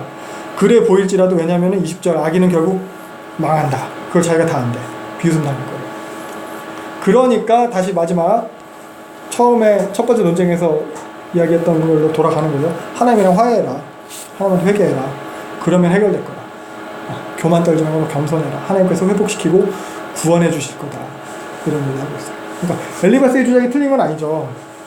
엘리바스 처음부터 일관되게 주장을 하고 있어요. 인과응보와 도덕법에 대해서 틀린 말은 아닌데 대신 욥에게 해당되는 말은 이게 아니라는 거죠. 옳은 말이에요. 옳은 것이에요. 근데 그 옳은 말, 옳은 것, 그 법, 요거 자체가 최종 권위자가 되면은 사람들한테 상처를 주게 되는 거예요. 욥이 그 상처를 좀 받는 거예요. 그러니까 사실 다 사람을 위해 있는 거거든요. 성경에서 보면 마가복음에서도 예수님께서 말씀하실 때 안식일 논쟁이죠. 27절 안식일이 사람을 위하여 있는 것이요 라고 하고 있어요. 그러니까 사람을 위하여 있는 안식일을 가지고 그것이 절대화되니까 사람을 정죄하고 상처 주게 된다는 거예요. 이게 그거예요. 다 사람을 있다는 거죠. 그 인과응보, 그 논리. 그러니까 인간은 법보다 크다는 거예요. 근데 우리도 보면은 우리가 믿는 사람으로서, 믿는다는 사람이 믿는 사람으로 더 사람들을 못 살게 구는 경우가 있어요. 그런 경우들을 보게 되는 것 같아요. 뭐 저도 그런 사람일 수 있어요. 그러니까 내가 맞는 답을 알고 있기 때문이라고 생각을 해서 그래요. 옳은 것, 진리를 가지고 있다고 생각하기 때문에 다른 사람들한테 어떻게 상처가 될 수 있어요. 근데 보면은 우리가 옳은 것을 갖고 있는 거 맞아요. 진리가 갖고 있죠, 우리 기독교인들. 근데 그 틀을 나 편하자고 들이대서 쓰면 안 되는 거예요. 우리가 이제 하나님 믿는다는 거, 신앙이 뭔가라고 했을 때 사실 신앙은 옳고 그름에 대한 것이 아니라는 거죠. 신앙은 아까 처음에 얘기했듯이 존재가 되기 위한 거예요. 다르게 표현하면 하나님을 믿는다는 것은 잘잘못을 따지는 데 있지 않다는 거. 너 그거 잘못했어. 이건 맞아. 너 틀렸어. 이거 하나님 뜻이 아니야. 이것에 하나님을 믿는다는 게 있지 않다는 거예요. 하나님 믿는다는 것은 아까 관계라고 했잖아요. 하나님이 우리 아버지라고 떼쓰는 거예요. 우린 죄인인데 하나님 우리 아버지라고 떼쓰는 거예요. 그게 하나님 믿는다는 거예요. 옳고 그름. 그래서 옳고 그름 중요하죠. 근데 옳고 그름보다 중요한 것은 관계, 하나님과의 관계라. 근데 새 친구들은 그걸 이제 어떻게 보면은 놓치고 있는 거죠. 본인들이 이제 불편해졌어요. 자신들의 틀에 벗어난 말을, 행동을 욥이 계속 하니까 본인들이 불편해졌어요. 그래서 그 옳고 그름을 계속 따지고 있는 거예요. 욥이 옳고 그름을 모르지 않죠. 다 알죠. 욥도 다 알아요. 근데 욥이 경험한 자신의 경우랑 맞지 않는다는 거예요. 그 옳고 그름의 틀로는 설명되지 않는 거예요. 그래서 욥은 계속 하나님한테 물어보고자 하는 거예요. 그러니까 하나님은 새 친구들이 알고 있는 방식, 혹은 우리가 알고 있는 방식으로만 일하시는 하나님이 아니라는 거죠. 그래서 그 기존의 이해의 틀을 깨고 나오는 욥에 대해서, 하나님에 대한 더 깊은 이해로 나아가려는 욥에 대해서 친구들은 그게 불편하니까 자기 편하자고 욥을 다시, 틀을 깨고 나온 욥을 다시 끌어당기는 거예요. 틀로 들어오라고 끌어내리는 거예요. 이 틀이 진리라는 거예요. 이게 친구들이 내리는 답이에요. 그래서 친구들은 이 관습적인 사고에, 전통적 신앙관에 매여가지고 결국 하나님의 섭리가 개입할 여지를 차단해버리는 거거든요. 그러니까 결국 친구들도 결국 하나님에 대한 것을 얘기해요. 그 틀이 하나님이에요, 친구들은. 신앙이라는 게 결국 하나님에 대한 공통적인 것을 갖다 이야기하는 거겠지만, 근데 그 내용은 사실 각각에서 다른 거예요. 개인에게 서로, 우리도 다 어떻게 보면 다 다를 거예요. 개인의 경험을 통해서 각각 다르게 주어지고 있을 거예요. 지금 욥에게 그렇게 다르게 주어지고 있는 거거든요. 그래서 우리가 다른 사람의 신앙에 대해서 함부로 답을 내릴 수 없어요. 이렇게 해야 돼 라고 할 수 없어요. 결국 정죄로 가요. 너 새벽기도 안 나가잖아. 금요철야 왜 없애? 이런 것도 마찬가지고. 신앙을 그렇게 강제로 주입시킬 수 없는 거죠. 각 개인이 각 개인으로서 하나님을 만나는 게 신앙이다. 너 성경을 안 봐서 그래. 뭐 이런 말을 제가 잘 하는 말이지만 그럴 수 없다. 하나님께서 각 개인에게 확증시켜 주신다는 거예요. 그러니까 자신이 다 안다고 착각하고 남한테 답을 강요해서 안 된다는 거죠. 근데 친구들이 그걸 하고 있어요. 근데 그러면 안 돼. 기다려줘야 돼. 각자에게 맞는, 각자에게는 그게 하나님의 방법인 것이고, 이게 그래서 욥에게 찾아온 현실입니다. 그래서 자신의 현실 속에서 욥은 그 답을 일단 몰라요. 욥도 아직 못 깨닫고 있어요. 근데 답을 모르는데 그걸 무시하고 그냥 명분에 묶여서 그냥 안정감을 확보하기 쉽게, 가짜 안정감, 다시 명분에 묶여서 아이고 그래 내가 잘못했지, 그래 내가 회개하면 될 거야, 이런 식의 안정감을 확보하느니 목숨을 걸고라도 답을 알아야겠다라고 버티고 있는 거예요. 하나님이 어떤 분인지 알아야겠다라고 버티고 있는 거예요. 그러니까 그 어떤 막 회유와 협박에도 허위 진술을 하지 않겠다 뭐 이런 거예요. 마치 친구들은 그냥 거짓 진술 받아서 사건 그냥 내사 종결해버리는 그런 형사들 같은 거고, 욥은 죽어도 못하겠다, 나는 결과를 받아야 돼. 그러니까 처음에 사탄 얘기했었는데, 사탄의 목적이 하나님으로부터 멀어지게 하는 거라고 했어요. 하나님의 목적은 더 깊은 이해관계로 들어오게 하는 거, 이게 목적이라고 했을 때, 욥의 친구들은 욥에게 행하는 이런 행태를 봤을 때 하나님의 목적이 더 부합하는가, 사탄의 목적이 더 부합하는가, 이것도 생각해 볼 수 있을 거예요. 욥은 지금 하나님을 더 알아가는 과정이에요. 하나님을 더 깊이 알아가는 과정이라고 했을 때, 욥은 진리를 알아가려는데 친구들은 그걸 중간에서 끊고 종결하는 거예요. 그거 아니야, 너 일로 와, 이게 맞아. 그렇게 해야 되는 거예요. 하나님한테까지 갈 필요 없어, 이게 원칙이야 라고 하고 있는 거예요. 그러니까 하나님한테 더 나아가려는 욥에 대해서 옳고 그름의 원칙을 가지고 가로막는, 이게 정답이다. 그러니까 하나님과 가까워질 기회를 제거하는 오름인 거예요. 친구들이 틀린 거 아니에요. 지금 친구들 얘기 봤듯이 친구들 말 틀리지 않았어요. 근데 그 오름을 가지고도 하나님과 가까워지는 것을 갖다 방해할 수 있는 거예요. 그러니까 다시 말하지만 기독교는 다만 옳고 그름을 가지고 막 싸우려는, 옳고 그름보다 더 깊은 게 기독교예요.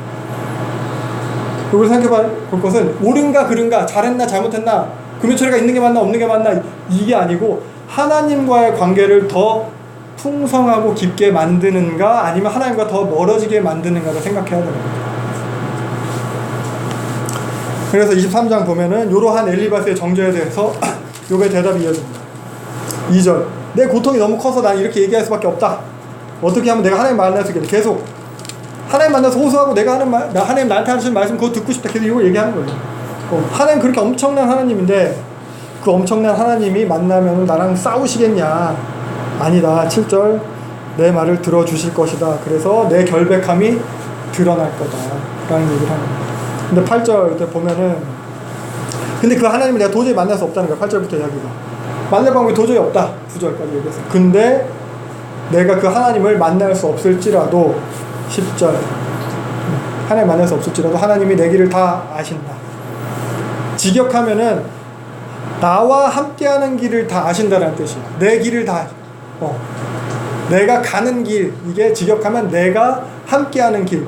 그러니까 이게 어떤 의미냐? 내가 가는 길이라면 내가 앞으로 어떻게 될 줄, 내가 걸어가는 길, 요런 의미로 생각하기 쉬운데 앞으로의 길뿐만 아니라 내 모든 과거와 현재의 삶을 다 아신다는 거예요.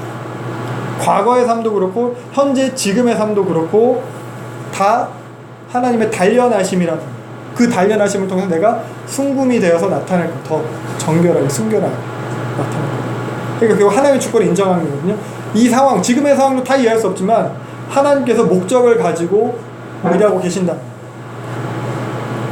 그러니까 이게 그러니까 과거에 잘 먹고 복 받고 잘 살던 것 끊고 지금의 고난 이게 아니고 과거에 잘 먹고 복 받고 잘 살던 것도 다 내가 순금으로 단련되어서 나가는 길이었고 지금의 고난도 따로 분리된 것이 아니라 다 내가 순금으로 나아가는 그거라고 하나님께서 둘 다 동일하게 잘 먹고 잘 사는 거 지금 막 죽을 것 같은 것 동일하게 하나님께서 목적을 이루어 가시는 중이라는 거예요. 이 하나님의 성품과 능력에 대한 신앙 고백이에요.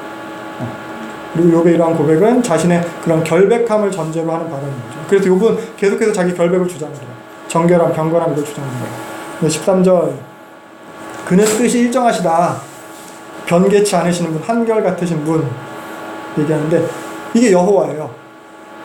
우리 출애굽기하면서 했던 여호와는 그러니까 여호와 I am that I am who I am. 이게 그래서 나는 스스로 있는 자. 이거 나는 그러니까 하나님의 하나님인 자, 하나님됨을 멈출 수 없는 자라고 했어요. 하나님 되심을 중단할 수 없는 분이라고 했어요. 그게 여호와예요. 그러니까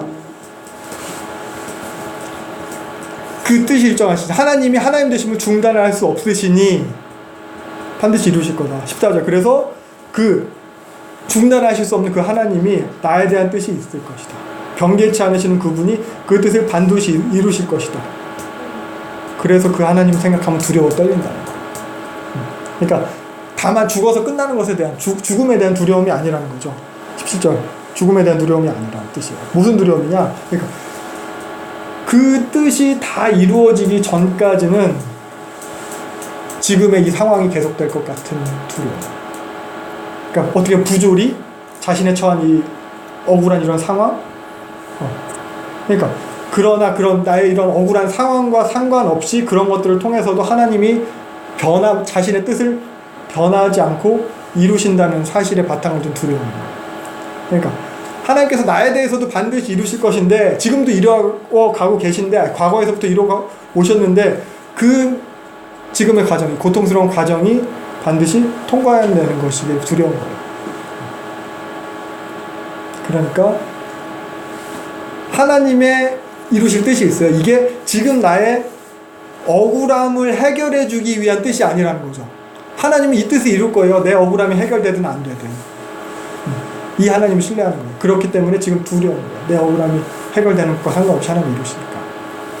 그래서 하나님 여호와 경계치 않으시는 하나님은 그런 나의 고통스러운 상황 속에서도 지금 나의 고통스러운 상황 속에서도 하나님 되심을 중단할 수 없는 하나님이다라는 거예요. 한결같은 분이라는 거예요. 적당히 중간에 타협하시는 분이 아니라는 거예요. 내 뜻은 이렇지만 네가 그렇게 고생하니까 이 정도 타협하시는 분이 아니라는 거예요. 욥은 이러한 하나님의 능력과 성품에 대한 확신으로 인해서 두려워하는 거죠. 그러니까 두려움 속에 하나님에 대한 신앙 고백인 거죠. 그래도 결코 이루신다는 거예요. 그래도 결코 이루신다는 거예요. 두렵지. 그 바울의 고백이랑 좀 비슷하다는 생각이 들어요. 저는 이게 그러니까 욥이 이 하나님에 대해서 한 고백은 좀 투박하다면 바울은 좀 세련되게 한 형태의 고백이 아니겠나. 전 요걸 갖다 그렇게 생각을 하거든요. 그러니까 두려운 게 사실이에요. 박해가 있어요. 기근이 있어요. 적신, 환난, 칼. 종일 주를 위하여 죽임을 당하게 되면 도살할 양 같은 경우 진짜 그냥 죽을 수밖에 없는 운명인 거거든요. 그렇지만 두려운 상황이에요. 그렇지만 그 상황 하나님의 사랑에서 39절 끊을 수 없다는 거. 하나님이 하나님 되심을 변개치 않으신다는 거. 이게 저는 이걸 비슷한 고백이다, 같은 고백이다 이렇게 생각을 합니다.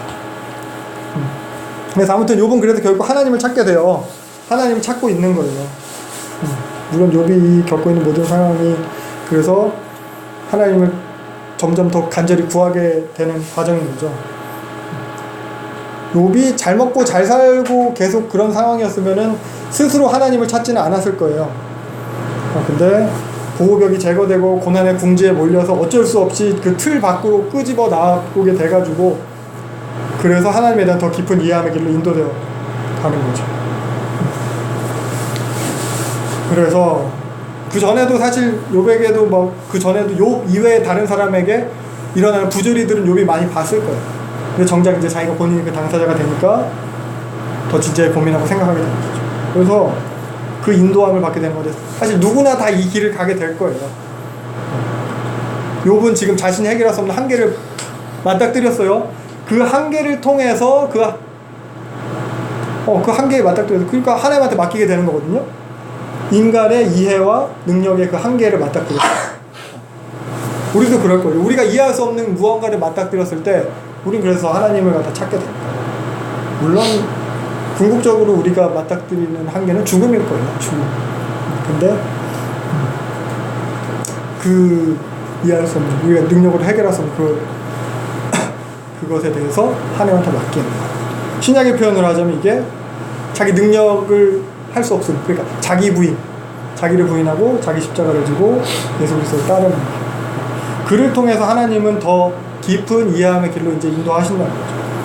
사실 한 번에 되는 게 아니고 그게 시간이 필요한. 우리도 다 알아요. 알지만 안 되고 시간이 필요하잖아요. 경험, 시간. 그러니까 규범이 내 것이 되려면은 과정이 필요한 거예요. 진리가 내 것이 되려면 과정이 필요해요. 그러니까 우리가 뭐 정직해야 된다는 건 다 알죠. 정직해져라 한다고 해서 갑자기 정직해지는 게 아니잖아. 훌륭해지고 싶다고 훌륭해져야겠다 하는데 갑자기 어느 날 훌륭해지는 게 아니잖아. 거룩해져라 설교될 때 아멘 했다고 우리가 거룩해지는 게 아니잖아. 그래서 욥도 다 알지만 그 아는 것에 대해서 이런 과정을 통해서 완성되어. 그러니까 누구나 다 이런 길을 걸어가는 거고 사실 우리도 걸어왔고 또 걸어가는 중이에요. 시간과 경험을 통해서 하나님에 대한 더 깊은 이해를 인도받게 됩니다. 그러니까 욥도 그렇지만 우리에게도 옳다고 믿었던 틀이 깨어지는 거는 고통스러울 수 있어요. 근데 결국엔 보다 더 복되고 기쁜 일로 될 거예요.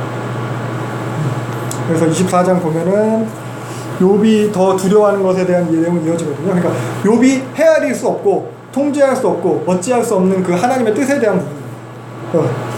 1절 볼까요? 심판의 날을 정해놓지 않으셨다. 즉 악인이 죄를 범해도 하나님이 바로 심판하지 않으신다는 거예요. 그래서 악인들이 그러한 심판을 갖다 경험하지 못하는 거예요. 악인들은 죄 짓고도 계속 잘 산다는 거예요. 하나님이 왜 그렇게 하셨는가. 그러면서 2절 나쁜 사람들 얘기 나눠. 어떤 사람들은 쭉쭉쭉 못된 짓 이렇게 하고 그 못된 짓 하는 사람 때문에 4절부터 학대받는 사람들은 다 숨고 막 이렇게. 그러면서 사람들이 그렇게 부르짖어도 하나님은 그것을 보지 않으신다. 그러면서 8절 보면은 막 옷이 없어가지고 산중에 가릴 것이 없어서 뭐 바위를 끌어안고 있대. 옷이 없어서 바위를 끌어안고 있대. 이런 말도 안 되는 그런 상황들이 세상에서 버전이 일어나고 있다. 그래서 악인들은 계속 그렇게 악하게 행한다.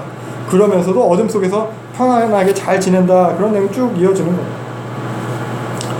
그러나 18절 그 악인들은 그들은 결국 심판을 받아서 사라질 거라는 얘기를 또 이어서 하고 있어요. 잠깐 동안은 잘 지내는 것처럼 보이지만 하나님은 피할 수 없다. 하나님이 다 아신다. 실상은 그렇지 않은 경우처럼 보이는 것도 있지만 24절, 25절 내 말은 다 사실이다. 그래서 욥도 결국 악인이 형통한 것처럼 보이지만 악인들은 결국에는 망할 거다 이 얘기를 해요. 어떻게 보면 친구들이랑 논리랑 똑같아요. 같은 얘기 욥도 또 하고 있어요.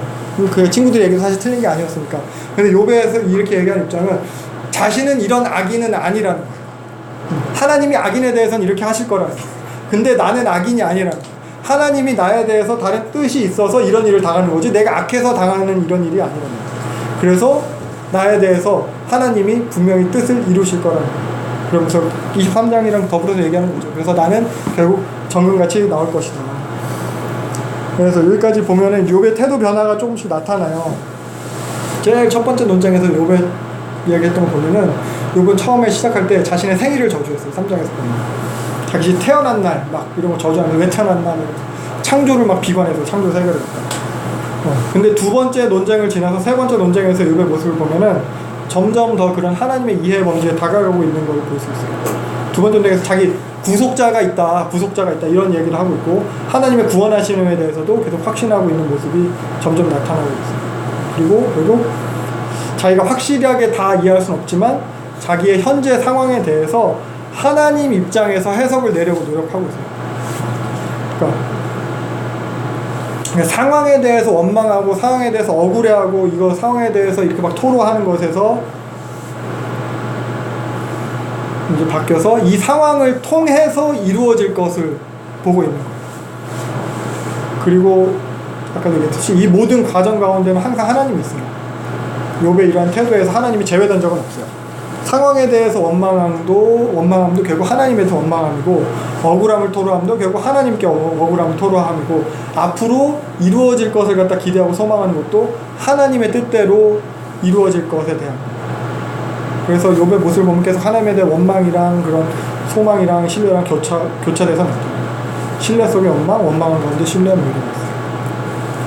그래서 25장 빌닷이 정죄를 하는데 새로운 내용은 없어요. 제일 짧아요. 친구들의 논리가 이제 점점 바닥나고 있어요. 더 새로운 게 없어요. 그냥 주장했던 걸 반복이에요. 그래서 빌닷의 말이 더 길어지기 전에 욥이 이제 그만해 하고 팍 자르고 들어온 걸지도 몰라요. 그래서 여기서 주장은 욥에 대해서 결국 더 의롭지 않다 이야기하는 건데 그러한 주장을 그 하나님의 권능과 그 앞에서 인간의 미천함을 근거로 이야기하고 있어요. 하나님 엄청 뛰어나고 인간은 미천하기 때문에 너는 의롭지 않다 이 얘기를 하는 거예요. 하나님이 너무 위대하셔서 네가 감히 의문을 제시할 수 없다. 근데 여기서도 보면은 빌닷이거든요. 지금 이야기한 빌닷이에요. 빌닷에게서도 태도의 변화가 보여요. 논쟁을 통해서. 그러니까 여전히 욥에 대해서 적대적이긴 한데 그 전에 비하면은 질적인 차이가 있어요. 그러니까 처음에는 욥을 정죄하기 바빴어요. 제일 처음에 욥의 자녀들에 대해서 네 자녀들이 죄지어서 죽은 거다. 두 번째에서도 계속 그 악인들이 이렇게 벌받는 거다. 이거 정죄하기 바빴다면은 이제는 하나님에 대해서 이야기해요. 욥 너 벌받는 게 정당해? 뭐 당연히 넌 벌받는 거 이게 아니라 하나님과 인간의 그 간격에 대해서 이야기를 하면서 그런 신학적인 묵상을 이야기하는 거예요. 자신의 지혜를 기준으로 욥을 판단하다가 그걸 결국 한계에 봉착해서 욥이 계속 바락바락 아니라고 하니까 설명도 했었고 제가 증거도 될 수 없으니까 그리고 한계에 봉착해서 결국 빌닷도 하나님에게로 시선을 돌리게 됩니다. 그래서 논쟁이 진행될수록 결국 이렇게 짧아집니다. 빌닷 그냥 여기서 뚝 끝났어요. 그리고 소발은 아까 말했듯이 세 번째 논쟁에서는 등장하지도 않아요. 어떻게 보면 친구들이 논쟁에서 결국 어떻게 보면 졌다 이런 걸 갖다 보여주는 거라고도 할 수 있어요. 26장, 27장 보면은 욥의 마지막 대답이에요. 친구들의 논쟁에 있어서는. 그래서 2절부터 보면 도대체 무슨 생각으로 그런 말을 하냐? 너 참 잘한다 잘해 막 이렇게 친구들 비꼬고 있어요. 욥이 있죠. 의기양양해. 친구들의 지혜를 막 비웃고 있어요. 그러면서 5절 하나님 앞에서는 모든 것이 다 드러난다. 죽은 자들도 벌벌 떤다. 수올도 아바돈도 여기 멸망이라고 한글로 번역된 게 아까 그 말한 히브리 아바돈이에요. 그러니까 그 무적행마저도 거기마저도 하나님의 주권이 미치지 않는 영역은 없다는 거예요. 그러면서 쭉 이어지는 얘기가 계속해서 그 창조 세계를 통해서 드러나는 그런 하나님의 권능에 대해서 쭉 묘사를 합니다. 그러면서 이런 하나님에 대해서 알려진 이런 엄청난 부분도 사실은 극히 일부분에 지나지 않는다. 근데 14절 누가 하나님을 다 이해할 수 있겠냐. 근데 앞에 빌닷도 이렇게 얘기했잖아요. 누가 하나님을 다 이해할 수 있겠냐. 엄청난 하나님이다. 그게 다르지 않아요. 욥의 이야기나 빌닷 친구들의 이야기는. 근데 비슷한 주장을 하는 게 아니고 비슷해 보이지만 강조점이 달라요. 빌닷은 인간의 비천함을 강조해요. 근데 욥은 하나님의 광대하심을 강조해요. 둘 다 맞아요. 근데 강조점이 달라요. 그래서 뭐냐, 인간의 비천함에 집중하면은 이유를 인간에게서 찾아요. 인간이 네가 잘못해서 그래. 네가 그거밖에 안 돼서 그래. 근데 하나님의 광대함에 집중하게 되면 이유를 하나님에게서 찾아요. 그래서 이게 이제 좀 발전하게 되면은 율법과 은혜에 대해서까지도 우리가 생각을 해볼 수 있을 것 같아요. 욥은 그래서 하나님의 광대하심에 대해 더 집중하고 있어요. 그러면서 12절 보면은 여기 라합이 나와요. 12절에 라합은 리워야단과 같은 것으로 이해하시면 돼요. 그러면 13절에 보면 날렵한 뱀, 여기 이제 라합이랑 평행을 이루는 거라고 했었는데, 즉, 뭐 바닥의 물이에요, 바닥의 물. 그러니까 하나님을 대적하는 존재, 이 정도로 이해할 수 있을 것이고, 보면은 이사야 27장 1절에 보면은 이사야가 얘기한 거예요. 여호와께서 리워야단, 날랜 뱀, 꼬불꼬불한 뱀을 벌하고 바다에 있는 용을 죽이시리라. 그러니까 사실 성경에서 바다 자체가 좀 혼돈을 상징하고 무질서의 상징이고 하나님께 대항하는 것을 갖다 상징하거든요. 그래서 계시록에서도 보면은 짐승이 바다에서 나와요. 하나님 대적하는 짐승이 바다로부터 다 나와요. 그리고 새하늘과 새 땅에는 바다가 없어요. 하나님이 창조하신 21, 새하늘과 새 땅을 보면은 바다가 있죠. 그렇게. 그래서 여기서도 보면은 요 라합은 그 기생 라합 여기 아니고 하나님을 대적하는 그런 존재, 바다를 잔잔하게 하나님의 능력에 대해서 얘기를 하는 거예요. 그래서 친구들도 욥도 보면 이 세 번째 논쟁에서는 하나님의 어떠하심을 근거로 이야기하고 있어요. 하나님의 능력, 하나님의 헤아릴 수 없음, 모든 걸 다 하시는 그 전지전능, 그러니까 욥과 친구들보다 다 이런 하나님의 그 광대하심에 동의를 해요. 근데 이것을 통해서, 이러한 하나님을 통해서 도출해내는 그들의 해석은 서로 다른 거죠. 아까 얘기했듯이 친구들은 그러하기에 하나님이 그렇게 엄청나시기에 욥 네가 숨겨놓은 잘못 다 아신다. 그러니까 하나님이 네 잘못 다 아시니까 너한테 이렇게 벌 주시는 거다. 네가 이 꼴 된 거다. 그러니까 네가 하나님 앞에서 결백하다는 태도를 보이는 건방진 거다. 잘못하고 있는 거다라는 거고, 욥은 이렇게 엄청나고 광대하고 우리가 헤아릴 수 없는 하나님이시니까 하나님은 니네가 알고 있는 그런 범죄가 있는 분이 아니다. 니네가 모르는 무언가가 더 있다. 우리는 모르지만 하나님은 다 아신다. 내가 악인이 아니라는 것, 내가 결백하다는 것, 우리가 알지 못하는 하나님의 뜻이 있다. 내가 하나님의 뜻은 알 수 없지만 하나님이 아무런 대책 없이 이러시는 분은 아니다. 이게 여기 하는 거예요. 그래서 결국에 가서 친구들도 욥도 주된 관심은 하나님이에요. 욥기는 이렇게 결국 하나님으로 수렴하고 있어요. 하나님을 찾게 돼요. 하나님한테 매달려요. 모든 근거가 하나님 되겠어요. 그러면서 27장 1절부터 23절 욥의 마지막 대답이에요. 2절부터 6절 나는 끝까지 결백하다. 니네가 틀렸다. 나는 온전함을 죽을 때까지 지킬 거다. 내 삶에 대해서 양심에 거리낄 게 없다. 계속 이런 주장하는 거예요. 그러면서 2절 보면은 이게 하나님에 대해서 맹세를 하는데 어떤 하나님이냐면 나한테 이렇게 다 하신 하나님이에요. 그러니까 하나님이 나한테 이렇게 하신 게 확실하다는 거예요. 근데 그런 하나님일지라도 내가 하나님으로 여기고 맹세한다는 거예요. 이게 또 신앙이에요. 그러니까 하나님과의 관계성이 강조된 고백이에요. 자신이 어떤 형편에 처해 있어도 처하게 만들더라도 하나님이시라는 거예요. 그 하나님의 존재에 대해서 인정하는 거예요. 그리고 3절 요거는 내가 제정신으로 말한다는 거예요. 내가 아직 살아있다. 정신 멀쩡하다. 헛소리 하는 거 아니다. 하나님이 여전히 나의 존재를 붙들고 계시다. 그러면서 쭉 얘기하는 게 4절 5절 뭐 다 아니하며 아니하리라. 아니하겠고 아니하리라. 아니하리라. 아니하리라. 그러니까 자기가 계속해서 그렇게 죄 없게 행할 거다. 죄가 없다. 결별을 얘기하는 거고. 그래서 7절 보면은 내가 이렇게 결백하니까 나에 대해서 대적하는 자들은 악인들이 당하는 결말 당하게 되길 바란다. 그러니까 나를 대적하는 자는 악인과 다름없다. 누구예요? 당연히 친구들. 나를 대적한 너희들, 니네들이 악인의 결말에 대해서 말했던 거, 내가 악인에 대해서 말했던 것처럼 니네가 당할 거다. 그러면서 오히려 친구들에 대해서 얘기해. 너희가 그런 무익한 사람 되지 말고 회개해라. 돌아와라. 이 얘기하는 거예요. 악인들은 완전히 망할 거고 수치를 당할 거다. 이게 끝까지 쭉 이어진 거예요. 그러니까 마지막엔 거의 욥도 뭐 친구들에서 거의 저주하는 거예요. 그러니까 나를 공격하는 니네들이 악인이다. 뭐 서로 욥과 친구들이 서로 악인이라고 이제 이야기하는 거거든요. 그러면서 서로 돌이키라고 하고 있어요. 니네 잘못하고 있다. 죄에서 돌이키라고. 친구들은 욥에 대해서 죄에서 돌이키라고 하고 있고, 욥은 친구들에 대해서 결백한 나를 정죄하는 것을 돌이키라고 하고 있고. 그래서 요런 식의 욥의 발언 자체가 소발이 하려고 했던, 세 번째 친구 소발이 하려고 했던 그 말을 갖다가 미리 원천봉쇄하는 거다. 그래서 말이 없는 거다라고 하는 학자들도 있고. 그래서 친구들과 욥의 논쟁의 결론은 제일 처음에는 옳고 그름을 갖다 이야기하려고 했었어요. 옳고 그름, 인과응보, 이거였어요. 이게 친구들에게 있어서는 기준이었어요. 자신들의 기준이었어요. 근데 이런 기준을 통해서 욥의 상황을 살펴봤더니 욥의 상황은 이제 증명이 안 되는 거예요. 증명 안 되는 사건이 생겨났어요. 이런 인과응보의 원리로는 말이 안 돼요. 이게 나타났어요. 그래서 논쟁의 끝에서 이걸 갖다 계속 이걸 가지고 논쟁을 하다가 논쟁의 끝에는 둘 다 이제 하나님을 계속 찾게 되는 거예요. 둘 다 헤아릴 수 없는 하나님인데 헤아릴 수 없는 하나님이 다 해결해 주실 거다. 뭐라고? 욥의 친구들이 우리의 주장이 맞다고 해 주실 거다. 우리의 주장, 뭐의 기준, 요 인과응보, 우리가 알고 있는 이 인과응보가 맞다고 하나님께서 증명해 주실 거다. 하나님이 다 알고 계신다. 친구들이 이렇게 했다면은 욥은 그래 헤아릴 수 없는 하나님 맞는데 헤아릴 수 없는 하나님이 뜻이 있으시다. 헤아릴 수 없는 하나님이 헤아릴 수 없는 뜻이 우리는 알 수 없다. 요 두 가지로 같은 걸로 시작해서 요 두 가지 나타나. 그러니까 인과응보가 아니라 우리로서는 알 수 없는 하나님의 뜻 때문에 요 증명 안 되는 사건이 나타나는 거다. 요 이야기를 하고 이러면서 서로 네가 틀렸다, 내가 맞다, 서로 자기가 서로 하나님 편이 돼 있는 거예요. 친구들도 헤아릴 수 없는 하나님 편이 돼 있는 거고 욥도 그 뜻을 알 수 없는 그 하나님 편이 돼 있는 거예요. 그러면서 논쟁이 끝났어요. 서로 내가 하나님 편이다 하면서.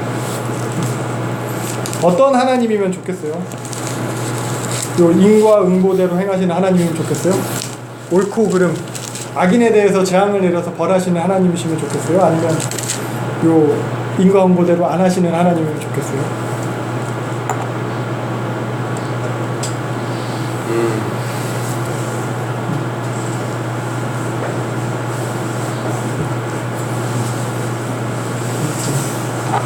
나는 진짜 하셨으면 좋겠어. 만약에 내가 가져. 그래서 사실 뭐 원래 또 인자하시잖아요. 맞아요. 인자하시죠.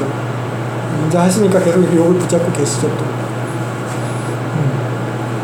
그래서 뭐 결국 이것이 이제 인과응보가 이제 강조가 되면 이게 이제 뭐 율법으로 가게 될 것이고 결국 원인이 인간에게 있는 거거든요. 이거는 인간이 잘못하면 벌 주고 잘하면은 복 주고 원인이 인간에게. 근데 여기에는 율법에는 결국 은혜가 없어요. 근데 결국 이제 하나님의 헤아릴 수 없는 뜻 여기서 결국 이제 예수 그리스도의 오심과 죽으심과 부활하심까지 들어가게 되는 건데 그러니까 우리의 어떠함과 상관없는 거예요. 우리의 구원받음도 우리 어떠함과 상관없고 역설적으로 말해서 그래서 욥의 고난받음도 욥의 어떠함과 상관없고 그런 차원까지 그래서 더 깊은 차원으로 욥이 인도가 되고 있는 거거든요. 그래서 아무튼 이렇게 서로 욥과 친구들은 자기의 기준을 가지고 서로 악인이라고 정죄하고 저주하고 막 이렇게 피터지는 논쟁 가운데 갑자기 등장하는 게 이제 28장입니다. 지혜에 대한 담론이. 그러니까 이 대목에서 되게 어울리지 않아요. 갑자기 막 피터지게 네가 나쁜 놈이다, 내가 나쁜 놈이다, 뭐 내가 하나님 편이다 하다가 갑자기 지혜에 대해서 이야기해요. 차라리 요 28장은 잠언에 실리는 게 더 어울려요. 간단하게 정리하면 1절부터 11절은 보물을 갖다 채굴해내는 인간의 탁월한 능력에 대해서 이야기해요. 막 어떻게 해서 사금도 내내고 뭐 땅에서도 뭐 해서 금도 태내고 보석을 다 태내고 짐승들을 할 수 없는 인간은 다 한다고 이런 거죠. 근데 12절부터 20절 보면은 인간이 그렇게 지혜로워도 인간이 그렇게 탁월해도 지혜의 길은 알 수 없다. 결국 그래서 28장의 내용은 사람이 아무리 지혜로워도 다 알 수 없다. 사람의 한계를 이야기하고 있는 거예요. 그래서 이를 통해서 12절, 20절 이야기하는 게 이거예요. 그러면 지혜가 어디에서 오는가? 이 질문을 갖다가 12절, 20절, 28장을 통해 하고 있는 거예요. 그래서 결국 뭐 결론은 당연하죠. 21절부터 26절이 쭉 이어지는 게 하나님만이 그 지혜의 길을 아신다는 거예요. 아무도 알 수 없는 것을 하나님만 아신다. 지금도 온 천하를 그 하나님의 지혜로 운행하고 계신다. 그래서 결론은 28절이죠. 주를 경외함이 지혜고 악을 떠남이 명철이다. 이것을 하나님께서 사람에게 명하셨다는 거예요. 말씀하셨다는 거예요. 지혜를 얻는 길로 가르치셨다는 거예요. 이거 시편과 잠언의 말씀을 갖다 인용하고 있는 거예요. 하나님을 경외하는 거예요. 이것이 지혜다. 그러니까 욥이 이걸 갖다 결론을 얘기했어요. 욥이 친구들이랑 네 말이 맞니 내 말이 맞니 누가 지혜롭니 싸우고 있는 중이에요. 그러니까 그들이 아무리 자신의 말이 맞다고 설득을 하고 협박을 하고 해봤자 친구들에게 지혜가 있는 게 아니라는 거죠. 그들이 스스로 자기가 이게 맞다 내가 지혜롭다고 주장하지만 그들의 지혜는 인정받지 못했다는 거예요. 하나님만이 지혜를 하신다는 거예요. 그래서 그 지혜의 길은 하나님을 경외하는 것이다 라고 말을 하고 있어요. 욥이 이렇게 결론 내렸어요. 욥이 28장 그렇게 막 쌈박질 하다가 서로 욕하고 하다가 네 말 틀렸다 하다가 하나님을 경외하는 것이 지혜다. 이게 그럼 욥이 결론적으로 자기가 추구하는 바를 갖다 이야기한 건데 하나님을 경외하는 거예요. 바로 하나님이에요. 그러니까 자신의 상황이 억울하고 이해가 안 되지만 그러함에도 결국 중심에 하나님이 있었다. 요거는 참 좋은데 그럼 그렇다고 해서 물론 이렇다고 해서 욥의 지금 상황이 그럼 내가 하나님을 경외합니다 해서 나아졌는가? 나아지진 않아요. 여전히 억울하고 이해할 수 없어요. 그 안에서 하나님을 경외하고 있어요. 하나님을 경외. 욥이 28장은 그렇게 결론을 하고 있어요. 그러니까 처음에도 얘기했지만 욥의 태도가 점점 변화돼서 28장에 와서 결론 하나님을 경외함으로 끝났어요. 그럼 욥이 하나님을 경외함을 말했어요. 친구들과 논쟁 끝에 내린 결론이고 이게 선언이에요. 그럼 지금의 욥의 상황에 있어서 하나님을 경외함이 무엇일까요? 욥은 왜 갑자기 무슨 생각을 하길래 하나님을 경외합니다 라고 했을까요? 근데 사실 논쟁을 했잖아요. 친구들과 논쟁 속에서 친구들이 계속해서 요구한 그게 하나님을 경외함이었거든요. 사실 너 하나님 앞에서 건방지다, 하나님 앞에 너무 교만한 거 아니냐, 네 잘못을 회개하고 돌아와라. 친구들의 입장에서 하나님을 경외한다는 거. 그렇게 4장 6절에서 네 경외함이 내 자랑이야, 네 소망이 온전한 길이 아니냐, 너 예전에 하나님을 잘 섬겼던 대로 돌아와 라고 얘기했던 거. 그러면 15장에서는 네가 하나님 경외하는 일을 그만두어서 이렇게 헛소리를 많이 하는구나, 다시 돌아와. 친구들이 욥에게 요구했던 것도 하나님을 경외함이었다는 거죠. 그러니까 친구들의 입장에서 하나님을 경외한다는 것은 욥이 하나님한테 돌아와서 겸손하게 회개하는 것, 더 이상 하나님한테 불만 품지 않는 것, 그리고 기존의 그 인과응보 교리를 갖다 인정하고 받아들이는 것, 순종하는 것, 이걸 말하는 거죠. 고난에 항변하지 말고 죄를 인정하고 회개하는 것이 네가 살 수 있는 유일한 길이다, 이 얘기를 한 거예요. 욥이 하나님을 경외하는 거예요. 욥의 친구들. 근데 그러면 욥이 결국에 가서 이 친구들의 입장을 받아들인 것이냐, 친구들의 논리를 받아들인 거냐, 막상 지도 다 쏟아내고 나서 보니까 속은 후련하다, 이제 다시 돌아가야지, 내가 잘못했다, 정신 차린 건가, 역시 그냥 내가 더 열심히 하겠습니다 하나님, 이렇게 한 건가? 이게 아니죠. 친구들과 논쟁 끝에 욥은 끝까지 자기 결백을 주장했어요. 끝까지 죽을 때까지 자기 온전함을 지키겠다고 주장을 했어요. 끝까지 친구들의 주장을 인정할 수 없다고 했어요. 그러한 욥이 친구들이 더 이상 할 말 없게까지 만들어 버렸어요. 그리고 스스로 선언한 게 하나님을 경외함이에요. 뭐냐, 욥에게 있어서 하나님을 경외함은 친구들이 했던 거랑 달라요. 지금 이 현실에서 하나님을 붙잡고 존재하는 것이 하나님을 경외합니다. 하나님 인정하는 것. 그러니까 이러한 현실까지도, 지금의 나의 죽어나가는 현실까지도 하나님이 계획과 목적 아래서, 주권적인 그 통치 아래서 일어나고 있는 것이다, 하나님은 일하고 계십니다라고 인정하는 것, 이게 하나님을 경외합니다. 그래서 이런 상황을 통해서 결국 하나님의 뜻이 이루어질 거라고 믿는 것, 그 믿음으로 견뎌내는 것, 살아내는 것. 아까 처음에 얘기했듯이 하나님을 믿는 존재로, 하나님의 백성으로 그 상황 가운데서 묵묵히 있는 것이 하나님을 경외하는 것이다 라고 욥이 이야기하고 있는 거예요. 그러니까 이게 지혜라는 거예요. 니네들처럼 이 방법 저 방법 갖다 쓰고 이렇게 하면 해결된다, 이게 지혜가 아니고 이 상황에서 하나님을 신뢰하고 하나님의 백성답게 살아내는 거예요. 그래서 욥은 친구들한테 지혜가 없다고 얘기하고 니네 주장은 틀렸다 그러면서 결국 이렇게 견디고 하나님을 경외하는 내가 맞다, 자신에게 지혜가 있다, 욥은 이 얘기를 하는 거예요. 그래서 욥은 처음부터 그 원인이 자신에게 있다고 여기지 않았어요. 하나님이 그 원인이라고 계속 이야기하고 있는 중이에요. 그래서 욥은 계속 그 방향성이 하나님한테 있었어요. 그 하나님을 믿고 있었어요. 그래서 우리도 그런 걸 한번 생각해 볼 수 있으면 좋겠어요. 우리가 생각하는 경외함은 어떤 건가, 그리고 또 욥기에서 말하는 경외함은 어떤 건가, 우리의 신앙의 모습은 어떤 건가 생각해 볼 수 있어요. 그러니까 하나님을 경외하는 걸 아까 욥기에서 봤듯이 하나님한테 맡기는 거예요. 모든 것이 하나님의 섭리임을 인정하는 거예요. 동참해서 순종하는 거예요. 그러니까 친구들의 모습은 어떻게 보면 종교 행위를 갖다 계속 권했어요. 종교 예식, 종교 행위, 거룩해 보이는 어떻게 보면 예배, 회개, 헌금, 봉사, 이게 하나님 경외하는 거다. 이걸 통해서 너는 복을 받을 거다. 이게 친구들이 말하는 하나님의 경외. 내가 뜻하고 원하는 모습으로 가기 위한 하나님을 경외하는 것이 아니라는 거죠. 무슨 조건이나 주문이 아니라는 거예요. 하나님을 경외한다는 것은.